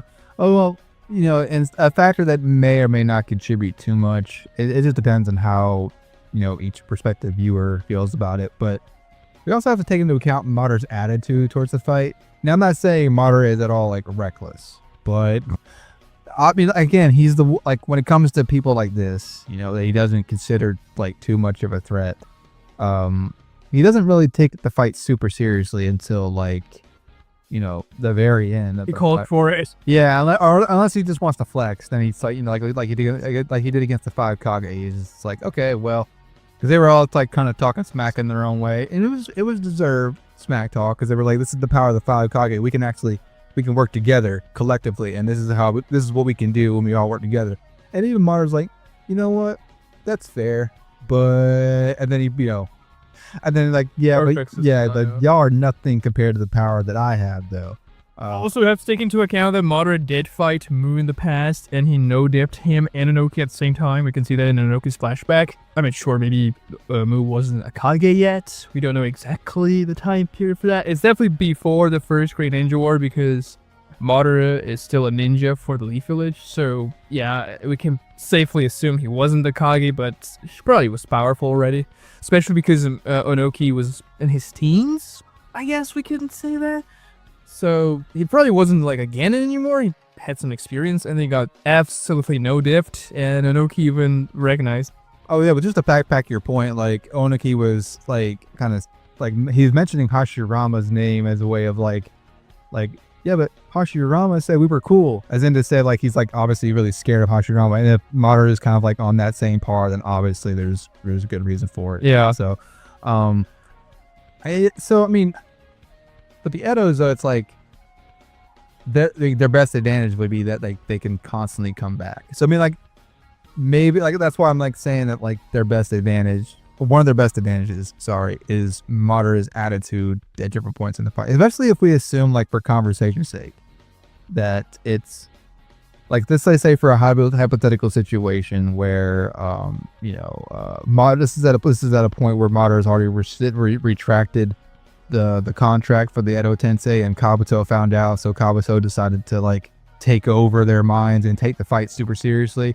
Because like let's be honest, for people like Gengetsu, he kind of like, I don't know, he was kind of Yeah, he was on autopilot, but he still was like trying, I guess, in his own way. But like, my point is like if Kabuto is like, say for example, taking control of them and going all out and getting serious from the jump, while Madara is like not taking it seriously, then there could be an advantage that they could pull out, win and on the slide. But doing so is very difficult, even with the Madara who is playing around. So with this scenario, I'd probably still give it to Madara, even without this purpose to Sano. Like, I can see them probably hitting Madara a couple of times, just like the 5 Kage did. For example, like Tsunade managed to punch Madara. Turned out it was a clone, but they managed to score a couple hits, and I think they would even be able to destroy the Susanoo like the 4th Red Kage did in the original fight.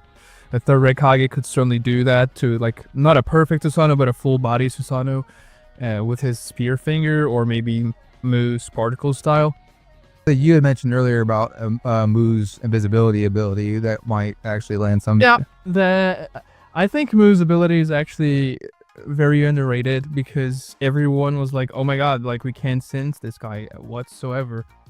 Although when he turns invisible, when Madara starts to attack the Alliance, Onoki tells the sensorial types to actually try and sense him and pay attention. So I guess the implications that you can sense him is just much more difficult than even like your stealthiest ninjas, but maybe you could catch Madara from behind or something like that, as he's invisible and really difficult to sense with a particle style. Although, there's a reason to believe this wouldn't even be useful, because Onoki actually caught Madara from behind in the original fight with a particle style, and Madara simply turned around and absorbed it. Like yeah. There's that. I mean, he had enough time to like dispel the Susanoo and then absorb it right in the split, like in the split second that Onoki like shot the beat. Yeah. So yeah, although I mean, that said, that they lose. Having said that, I think they do perform better than the 5 Kage did. Just not even just on the fact that they're Edos. I feel like just in general, I feel like they would actually give Madara a bit, even without Tsunade's help, in this fight. I feel like they give Madara a little bit more of a challenge. Because, I mean, let's be real here, Mei wasn't exactly impactful. Yeah. Like, that's no head on the at all. It really is, because I've seen some people, like, stand on Mei, and I get it, but, like, I mean, she really wasn't, as far compared to the other 4, she wasn't putting in as much work. That's what I'll say. We can make a comparison to Gaara and Raza. They would be fulfilling very similar roles, and the same thing for the Red Kages, and then Mu and Onoki. They actually have very similar skill sets. All those 3 Kages. The only big difference is that we don't have a Hokage, and Gengetsu is going to have a very different skill set from Mei, which I would argue is a better skill set, because honestly, I think other than the magma style jutsus that Mei was using, which she didn't do all that much, to be honest, only in the beginning of the fight, Gengetsu would also have access to the water style jutsus that Mei was using, and he would also have the Joki Boy and maybe the Genjutsu, but I don't think they would be useful. And also Gengetsu has the hydrification jutsu, which gives him an advantage. If Madara hits him, instead of the Edo Tensei starting to regenerate, he can just turn into water and not, get the delay of regeneration. He also have like the pistol gun, which I guess wouldn't be as useful against someone like Madara, but maybe he can use that for something. I feel like at best, like, at bare minimum, Gengetsu would be trickier to deal with than Mei was, for sure. Like, he has like trickier arsenal of abilities that make him a lot more deadly than Mei is, in my opinion. So yeah, Edo versus Edo, Madara wins, like, 10 out of 10. Yeah, I was trying to give the Kage something, but maybe 9 out of 10. Like, maybe if but it's like the thing is, like, sealing is their best bet, but even if they do seal him somehow, like, Susanoo is like almost a guaranteed breakout. And I'm not referring to perfect Susanoo, just his laser peg Susanoo. I mean, if we restrict to Susanoo period, then yeah, maybe it's possible. Yeah, but like that'd be a little bit too much restriction, I feel like, to really, But in any case, so now the second scenario, we're going to do alive versus alive. And when I say alive, we see the 4 Kage, they're alive, and like say in their, whatever you want to call it, their prime. And then you have Madara, who only EMS. So pretty much No Nine Tails. yeah, no Nine Tails. So pretty much valid the end Madara without the Nine Tails. So and We're restricting the perfect Susanoo yes, as well. yes, we are restricting the perfect Susanoo as well. But not the whole Susanoo. He still has a Susanoo that he can use in the fight, just not the perfect Susanoo. Even then, but I will say that under these restrictions, and I know it seems like it's like almost it is kind A of lot of restrictions. yeah, I know it feels like we're being unfair to Madara, but it's like if we do that though, I honestly feel like that these Kage give him a whole heck of a lot more of a fight. Yeah, definitely, because then they won't have to be as tricky with how they have to catch him to seal. And one big advantage they're going to have is that Madara doesn't have the Rinnegan, so he cannot absorb ninjutsu. So particle style just becomes exponentially more dangerous, especially though we can't regenerate out of that anymore. And particle style is known for destroying Susanoo. I guess he could have a shadow clone. You know, he knows the shadow clone jutsu, but we don't know how often he would implement that during the fight, or if he even was good at that. Because he had Hashirama cells, like a lot of them, so that's probably the reason why he was so good with wood clones. Well, personally, I felt like when he made the wood clones in the fight between the five Kage, he honestly wouldn't have even said that if like maybe Tsunade hadn't been talking smack, because like she was talking smack and he's like, or no, it was May. She's like, don't say this like we're acting like cowardly because it's 5-1. You're Madara Uchiha. I was like, okay, well in that case, let me do 5-1 the other way. Yeah, he just trolled them. He wasn't taking it very seriously. But in this case, even the Raikage's lightning spear can be pretty dangerous. One hit of that thing, I mean, I'm not sure if Madara is tanking that. If he takes a hit to the heart, for example, I mean, he dies. But, I mean, he can perceive the Raikage's movements because Edo Madara, which is slower, was able to react to KCM2 Naruto, so he can definitely perceive the Raikage moving very fast, but it would still be tricky to deal with. Yeah, I mean, it's like even then, like Edo Madara made a point of remarking how fast the Raikage was, because he hit like the Raikage came like and hit him from the side or whatever, and I was like, oh crap, like he's fast. And so, no, granted, he was able to react to it, but still, like, Madara made a point to even, comment on the third. I mean, I guess we could also say Madara would have a slight advantage here as well, because he's going to have his fan, the Gunbai, they can counter the Kage with. I mean, he did have that at the Valley of Id. Maybe you want to restrict that, but I don't know how powerful that thing is. I mean, it seemed to be extremely powerful because it absorbed an entire mini Bijudama, which is pretty strong, I would say. I'm not sure if it would absorb like particle style, but no, particle style. No, I wouldn't say that, but I feel like there'd be a good call to say that he might be able to completely just reverse the effect of the finger spear from the third Raikage. I could see him like thinking that and like just so yeah. The benefit for like the Kage this time around though is that they try their sealing that technique again. Now, obviously, they're not going to need to seal him, to get the win. But sealing him this time around and then using particle style like right after is definitely going to be helpful this time around. So the only reason we didn't give that to him, give that to him the first time around, is that even if they caught him with the pyramid and used particle style, it wouldn't matter because you could just regenerate. That's not the case now. So if Madara is unlucky enough to get caught in the pyramid, even for a split second, if Mu is fast enough, or if Mu stays on the sly defensive where he's invisible for a minute and kind of hides from view while the other four are kind of like running amok, and the jokey boys flying around, exploding everywhere, like distracting him. Yeah, like honestly, like all things considered, without the wood clones, and if it's just Madara himself, even if he makes a couple of shadow clones and whatnot, I mean, that's fair. But still, like, the third Raikage's speed, Rasa's long-range sand attacks, and then the Joki Boy and whatever Gengetsu's still doing on his own, like, I think that would lend enough distractions for Mu to, like, discreetly move around the battlefield invisible. And enough time to, like, you know what I'm saying? So Madara will definitely have to take this fight seriously. He wouldn't be able to like joke around with him because he's in a much more vulnerable position, especially without the Susanoo, the perfect Susanoo. And if he doesn't take care of them, he'll probably go after Mu first. That's probably gonna be what he would do. This is what the Alliance did in the original. Like, oh, let's take care of Mu first because he's the most dangerous when he has particle style. And Madara would probably have the same thinking if he has any intel on him. Which I was gonna say, like, he would know that particle style is by far the strongest thing they've got. So, although it would be tough for him to deal with the third Raikage in terms of like dealing damage to him, because the guy's a tank. I don't think like just a regular Susanoo would do too much damage to him. I guess a little bit, like, because we see that even the Rasen Shuriken, it did some damage to the third Raikage and Naruto landed it, but not enough to like do anything substantial. But if it was an alive version of him, then that would add up in the end, and the third Raikage would collapse. So because it was an Edo, like he could just keep going and regenerating. well, I mean, I will say too, though, like Madara took one look at the Rasen Shuriken. It's like, that's too much energy.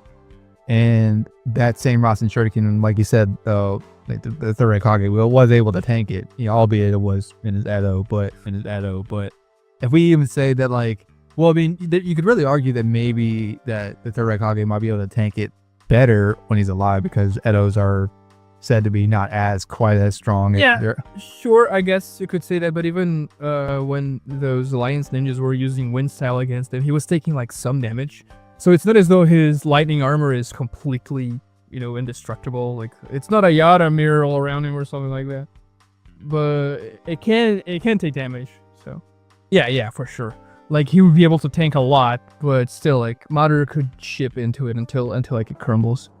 Well, that's where his speed is definitely going to come into handy. That's where he's going to have to really rely on speed, and especially especially if Mu still plays that teamwork aspect with the third Raikage amping his speed, his speed, or making him stronger or whatever.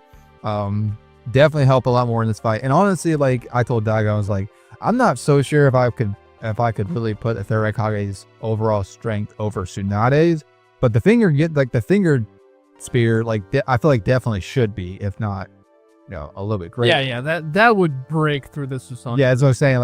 If he decides to try to blitz Madara, and if assuming he is able to catch Madara or whatever, then yeah, he's breaking through that Susanoo with no problem. So,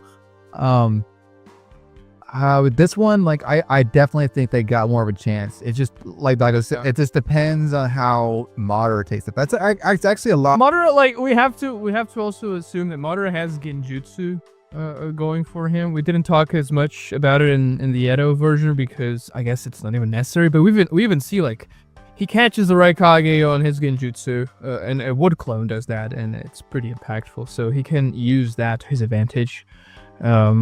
So the only thing I would say, maybe the only thing I could say, maybe the Raikages or I guess any of them really in that case, is because like Madara felt the need to try to like go out of his way to catch, to grab him first before he tried to put him in a Genjutsu. So right, and the reason why I feel like one of the reasons why he was able to do it was because that was when they were fighting all the Wood Clones at once. So it's like without the Wood Clones applying as much pressure.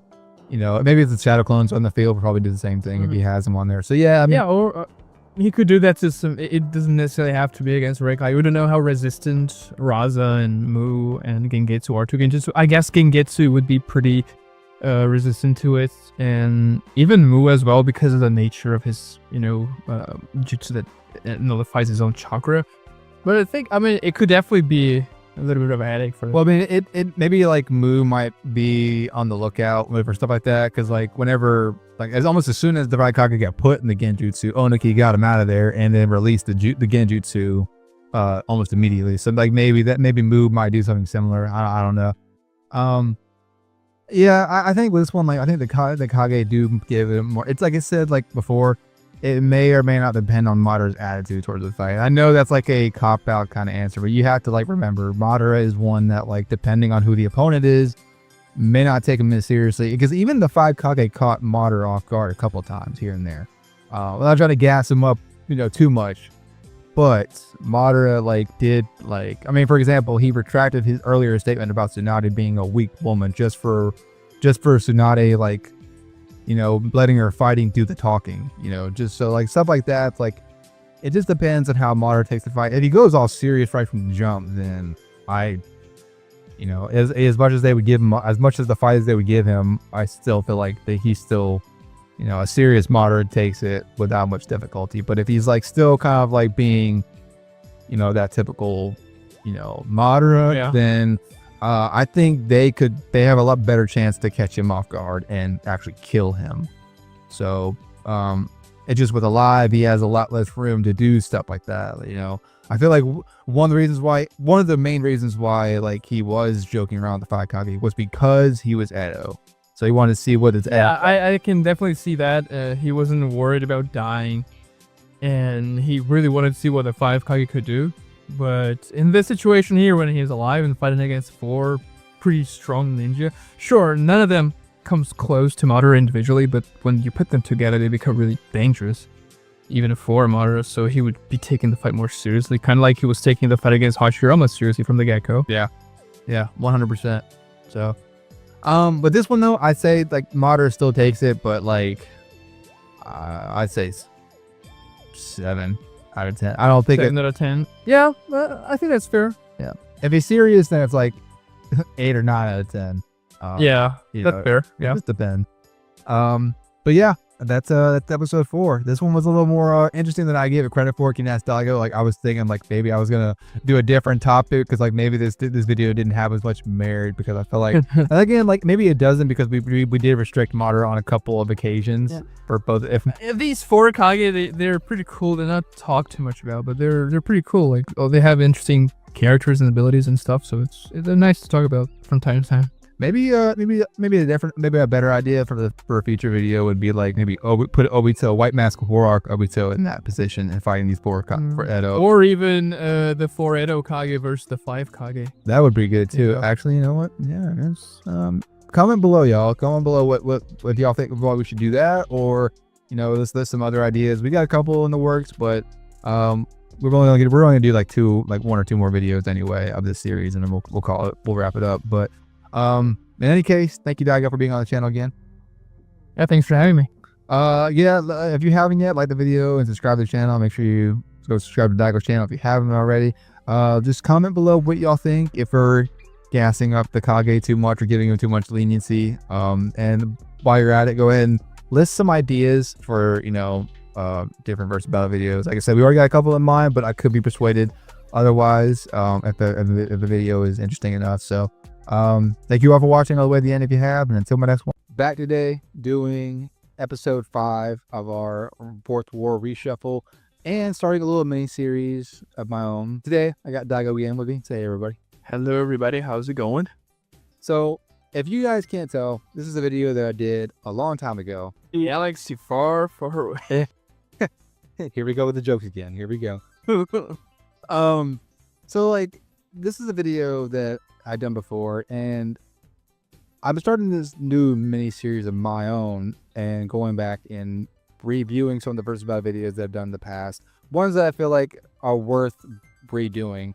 And this one definitely took the cake. I mean, you can ask Daigo. I was still, even rewatching that past video and then coming back and discussing it with him, we were like, you know, really confused on who to give this fight to. And Daigo even came up with a certain win con for one of the sides of the fight. So pretty nifty method. Pretty intuitive. We're talking about Obito versus Itachi and Sasuke, specifically in the war arc. Rinnegan Obito, White Mask, no Jubito, just to make that clear, versus Edo Itachi and EMS Sasuke. EMS Sasuke, what we're going to use specifically is, you know, just overall in general, EMS Sasuke, you know, right before he gets the Rinnegan, like, so all of his feats prior to him getting the Rinnegan, just to, you know, make it the most fair. Versus 2 versions of Obito. We're going to do Rinnegan Obito with all the Jinchuriki and the Biju and whatnot, and then one without it, so just 2v1. These are 3 very interesting fighters. Obviously, I think Obito is the strongest one out of the 3, if you just compare 1 to 1. But when you take into account the Biju at the same time, I honestly don't think they're going to pose too much of a threat against Sasuke and Itachi. Because when Naruto and B were fighting against them, they didn't have the same jutsus that they could use to counter them very easy. Like, mainly Amaterasu.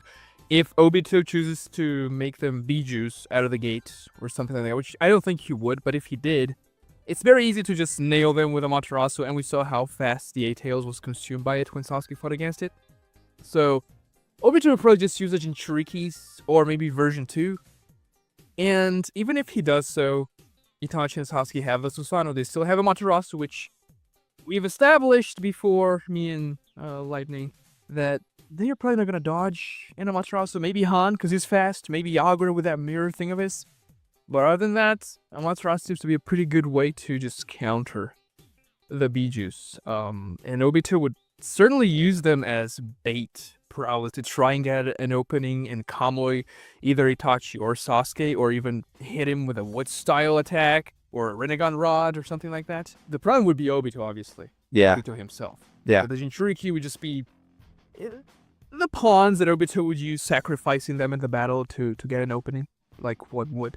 Yeah, and not even counting that, like, they were talking about there's the Jinchuriki. Something I didn't even think about what we were talking about before the recording is that with Itachi, you could argue that Itachi would have knowledge on the Jinchuriki's abilities since they've captured all of them anyway. So, like, surprise factor of all their abilities in the Jinchuriki form may not even play into this. But even if that wasn't the case, Biju forms, like you said, Amaterasu is a GG. It's a hard counter. That's the problem of you being too big. And it's probably one of the reasons why Kishimoto makes Sasuke pretty much never use Amaterasu when there's a massive thing in the battlefield. Like, he just kind of forgets Amaterasu. Massive 10 tails. I'm gonna use an arrow for some reason. Yeah. Instead of just Amaterasu in the thing. Anyway. No, Obito would be the problem here, not the tail beasts, I would say. no, I mean, even if it was the Jinchuriki forms or the Biju forms, Obito can do the Kamui teleporting game where he can just kind of teleports around the battlefield looking for an opening to, pull them with Kamui. Or maybe if in Itachi's case, steal a soul with Rinnegan. Although he's The human path. yeah, although if he is trying to control the Jinchuriki, I doubt because like we know that like when he's controlling the Jinchuriki, he's reluctant to use. They're the 6 paths. Yeah. He's reluctant to use any of Rinnegan's abilities, but even more so if they're in the Biju form, they're probably gonna be even harder to Consuming a control. lot of chakra as well. Yeah. And Obito seems to want to conserve his chakra as much as he can in that fight. Yeah. But it's still very difficult for the brothers. Their win con is going to be much more difficult because an Amaterasu is dangerous, but Obito can phase through. But if they hit Obito with it, I guess he can also use the Preta Path to absorb the flames, and so they don't hurt him so much. The option here will be for Sasuke to use one of those blade-like Amaterasu shards, I guess you could say, and pierce Obito when he is not phasing. Then again, this needs to be very well timed, I guess you could say. And Itachi and Sasuke would have to figure out that Obito materializes whenever he's about to touch someone and attack. Which, if Minato figured that out in like 30 seconds, I'm pretty sure Itachi would be able to do the same. And with Sasuke there, Sasuke by himself would also be able to figure that out eventually and pretty fast, but with the two put together, I think it would be very easy for them to deduce how Obito's powers work on the surface. They probably would take much longer to figure out that both sorts of Kamui are connected to the Kamui dimension, because without the link with Kakashi's own Kamui, I don't think they make that connection very fast.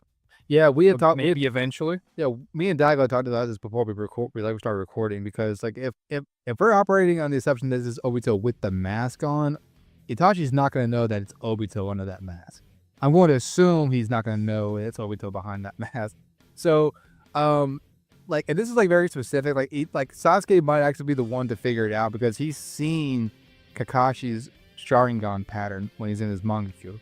So if at any point Obito changes his pattern from his regular Sharingan to his monkey Sharingan, and Itachi or Sasuke picks up on that, he's like, you know what? That looks familiar. Actually, I've seen that Sharingan before. So, so like, if it's Obito with the mask, then it might take longer for them to deduce like how Kamui is linked, and so the only information about Kamui that they're gonna have is the fact that he materializes when he goes to suck them in, which may be all that they need to know. You know what I'm saying? The only other benefit to it would be that if one does get sucked in, then they soon find out that, okay, well, now his body is connected to each plane that he materializes to. And on that note, we also need to address a couple elephants in the room. We had just talked about this before we recorded, but one of them is that a lot of people would counter-argue against Kamui because the data book says that Kamui is a sealed dimension. There are some people who have argued against it, which I understand the arguments, but there are also feats to counter-argue. The argument that I've seen against it is that could you just reverse summon out of there? Like, for example, if Sasuke gets sucked in, could he just summon Iota and use reverse summoning out of Kamui?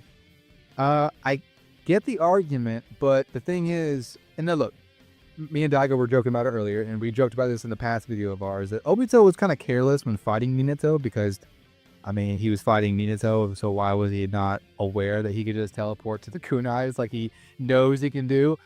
But It was 14-year-old to give him a break. I mean, but like, honestly, Obito is meticulous. Obito is a really smart character, so I don't think he would have like tried to resort to sucking in Minato or Naruto in the war arc if he felt that he could just reverse them, because he obviously knows they both had the summoning jutsu. So why go through the trouble of trying to pull them into Kamui if he didn't think that the reverse summoning jutsu would work? You know what I'm saying? And, I mean, Minato even has the flying Raijin, which you can teleport away. If the reverse summon works, I guess you can also argue that the flying Raijin would be able to teleport Minato from the Kamui dimension to the real world dimension.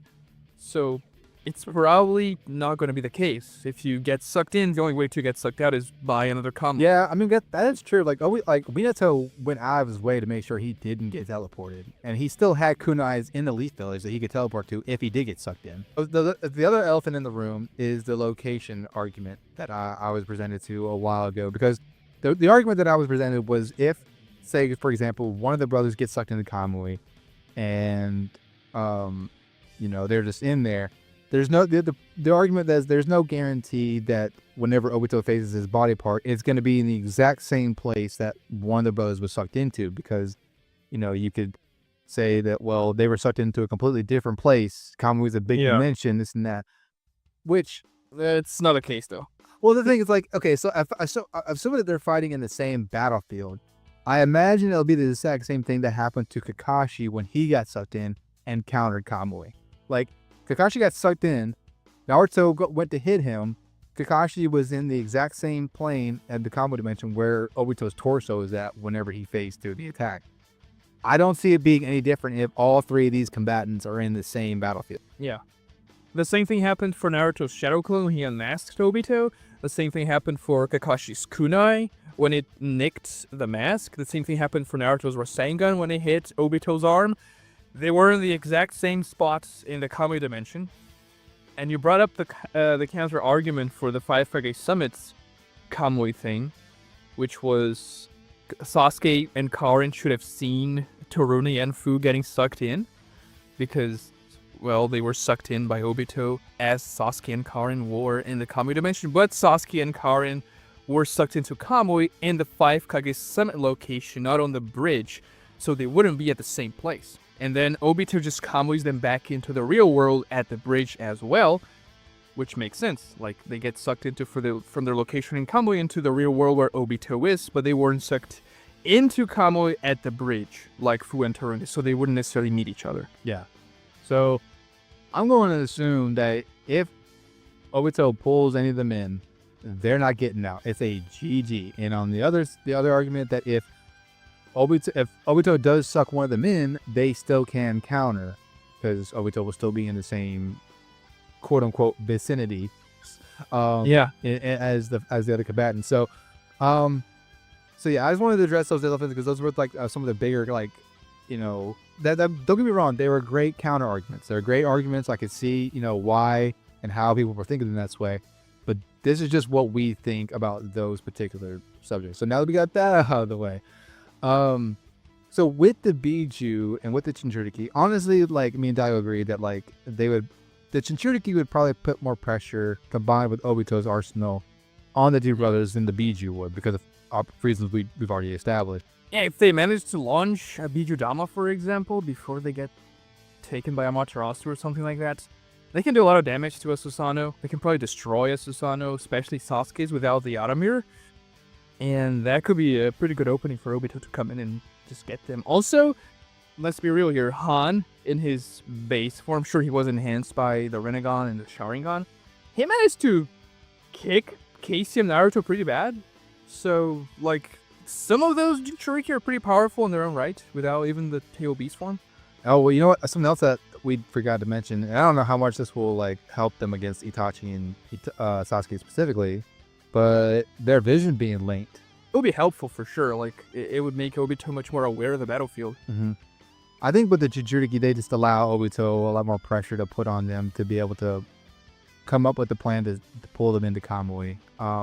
But you know, Daigo brought up a point that like if Obito tries to suck them into Kamui, they can just activate their Susanoo and like blast them out of their melee range if they needed to, because we've seen that the Susanoo is quick to activate, and so I mean, unless Obito is just like going like, because it's really like iffy, because like we've also talked about this before, Daigo, one of our past videos, that like Obito, whenever he tried to suck into Minato the first time, he was like chatting.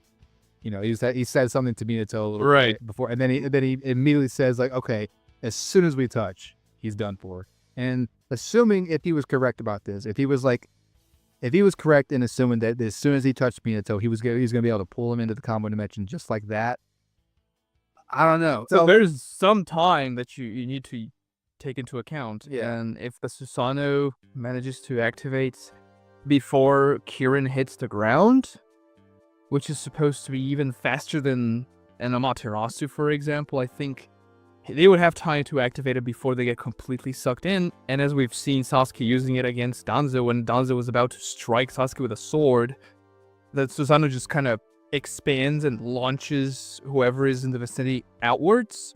So the same thing would happen to Obito, because he has to materialize to suck them in. Oh, actually, another point that I just thought about too is like if like he decides to try to suck one of them in, they could launch Amaterasu right there if they were quick enough. I mean, that is true, but I don't know if the Amaterasu wouldn't be sucked into Kamui as well, so maybe.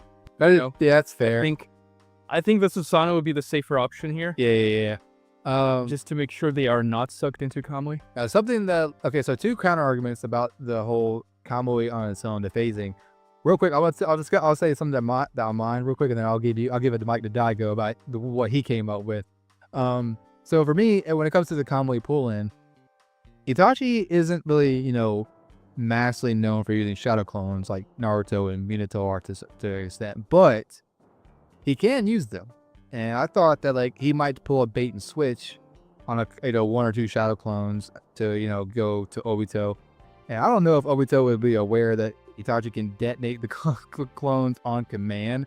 So if Itachi's clever enough to devise a quick tactic and try to get a clone sucked into Kamui real quick, he could like pull the Konan move and like have them thinking that he's gonna suck the real Itachi or just a regular clone in, and then just detonate while Obito's pulling him in. So and you can't really tell shadow clones apart from the original, so it's a pretty good plan if Itachi manages to covertly do that. And before anybody says that's crap, remember Obito was surprised whenever he hit one of the shadow clones from KCM Naruto. He's like, this one. Oh wait, he got him masked because of a shadow clone. Yeah, so he got fooled by that. So I can definitely see Itachi managing to do so.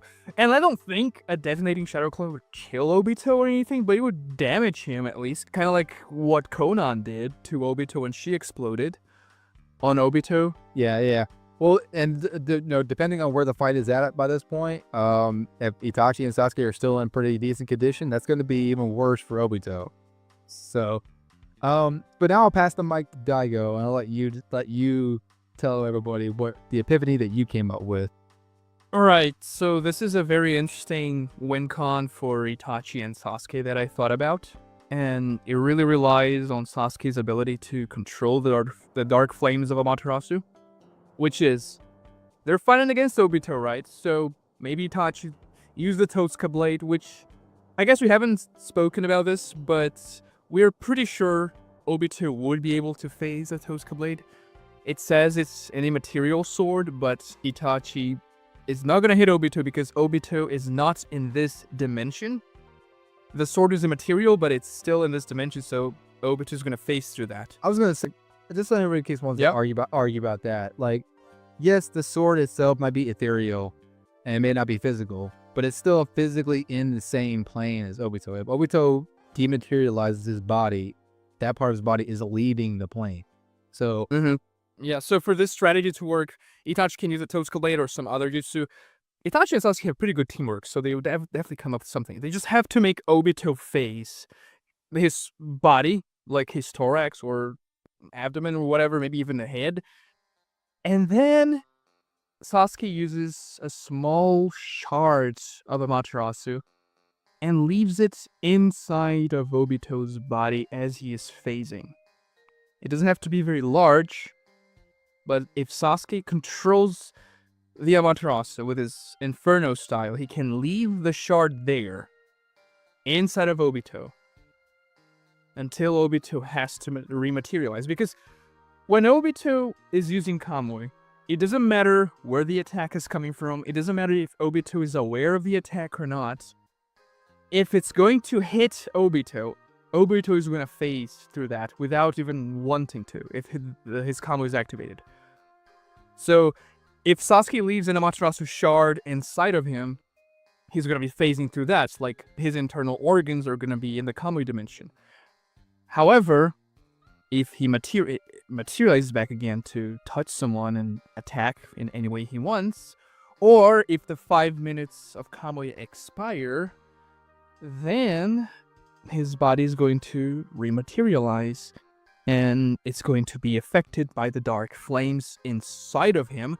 And then Sasuke can even use his Anton to essentially expand the flames outwards, out of Obito's body, and kind of explode him from inside with his Amaterasu. He sees something kind of like that in Naruto versus Sasuke, the final battle, when Sasuke is like those blades.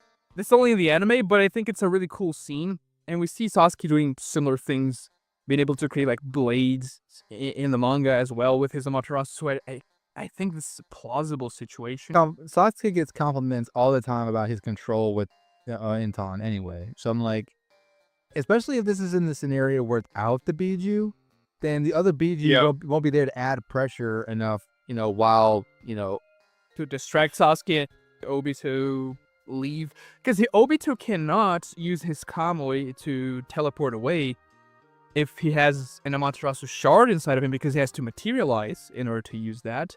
And so Sasuke can just, expand the dark flames, and that's GG for Obito. Likewise with the Predapath too, because you had asked the question earlier, it's like, could he absorb it while it's inside of his body? But I'm like, he still has to materialize that. We both came up with the conclusion that he still has to materialize if he wants to absorb the black flames. So that's not an option either, if the scenario you just pitched happens. Yeah, and then I guess he can just take care of Obito that way. I don't see him absorbing things with his Rinnegan as he's phasing. And even if he rematerializes, if Sasuke is fast enough, I don't think he's even going to be able to absorb the fire from within. And even if he does so, he's still going to take some internal damage, right? Because there's like fire inside of his body. Yeah. That's going to be really bad. Like, regardless if you manage to absorb it or not, and regardless of Obito's regeneration, which he has a pretty good one, it's Amaterasu inside of you. That's going to at least damage you a lot, even if you absorb it. And then Itachi and Sasuke can try to capitalize on that. So I just think it's a very interesting way that Sasuke and Itachi could use to defeat Obito. All right, so now before we wrap up, like, here's some things we need to discuss about this fight. And it's things that were presented to me in the last time I did this video. So one, the Geto Mazo. Does that play a part in this substantially or not? Well, I mean, no. I'm almost kind of like Tarasu. I was gonna say, I'm not trying to sleep on the Geto Mazo, and I'm not trying to sleep on Choji and Choza either. But those two on their own were doing a pretty decent job. For what it was, you know what I'm saying? I'm not trying to, downplay anybody's performance, but like he said, Amaterasu, or worst case, Tosuke blade, and I mean it's target Yeah. practice for Itachi. I mean, even Kakashi was going to take care of the Geromazo if Yeah, their Kamus weren't linked. So there isn't anything Obito would be able to do with the Geromazo if they had Amaterasu. heck, I wouldn't even think Obito would risk having to get a Mazo out there for fear of, losing being it. destroyed. Yeah. Yeah. So the other thing is too, wood style.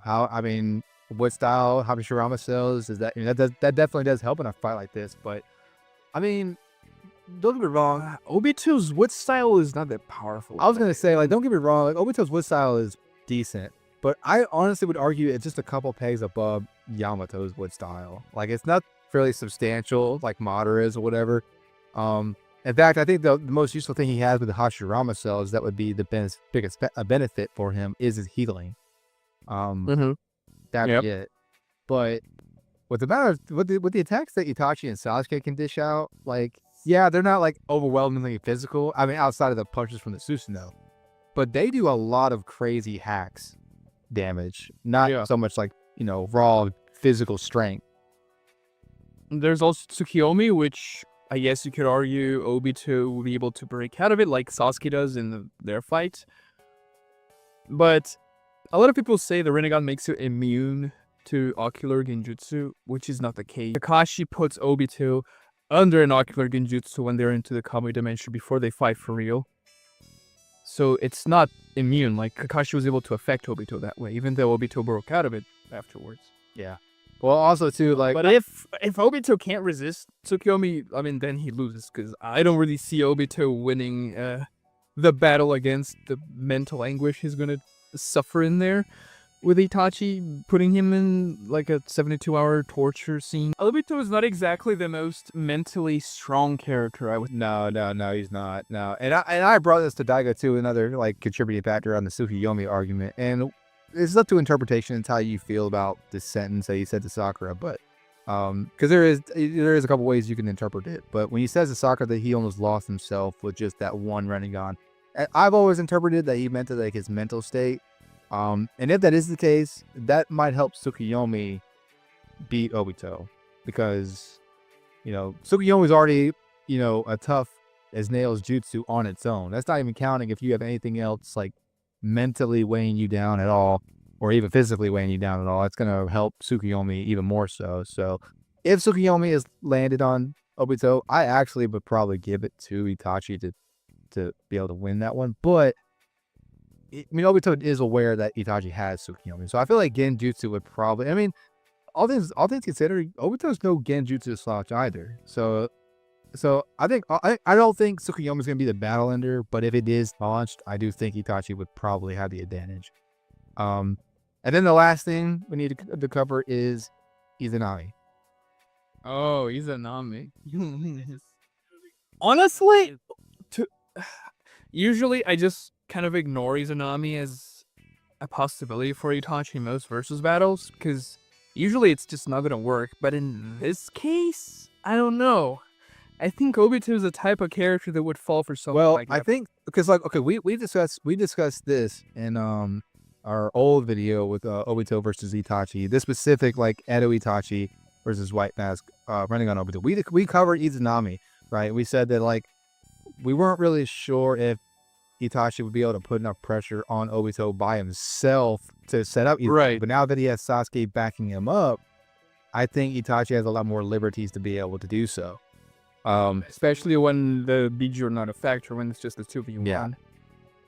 And I mean, I guess you can also come up with the argument that if Obito knew Izanagi so well, he probably would at least know about Izanami's existence, so he would know what to look for when, Itachi is setting it up. But Itachi, especially if he thinks he's fighting against Madara Uchiha, will do it very covertly in a way that won't really show Obito that he is launching Izanami, because you would figure, Madara Uchiha would know what Izanami is, so I have to be very careful and subtle about it. So, I mean, if Obito gets caught, then that's definitely a win for Itachi and Sasuke. Yeah, because I mean, I would say that Itachi would probably can just get the kill, but honestly, if he is able to get Izanami on Obito, he probably wouldn't even kill him.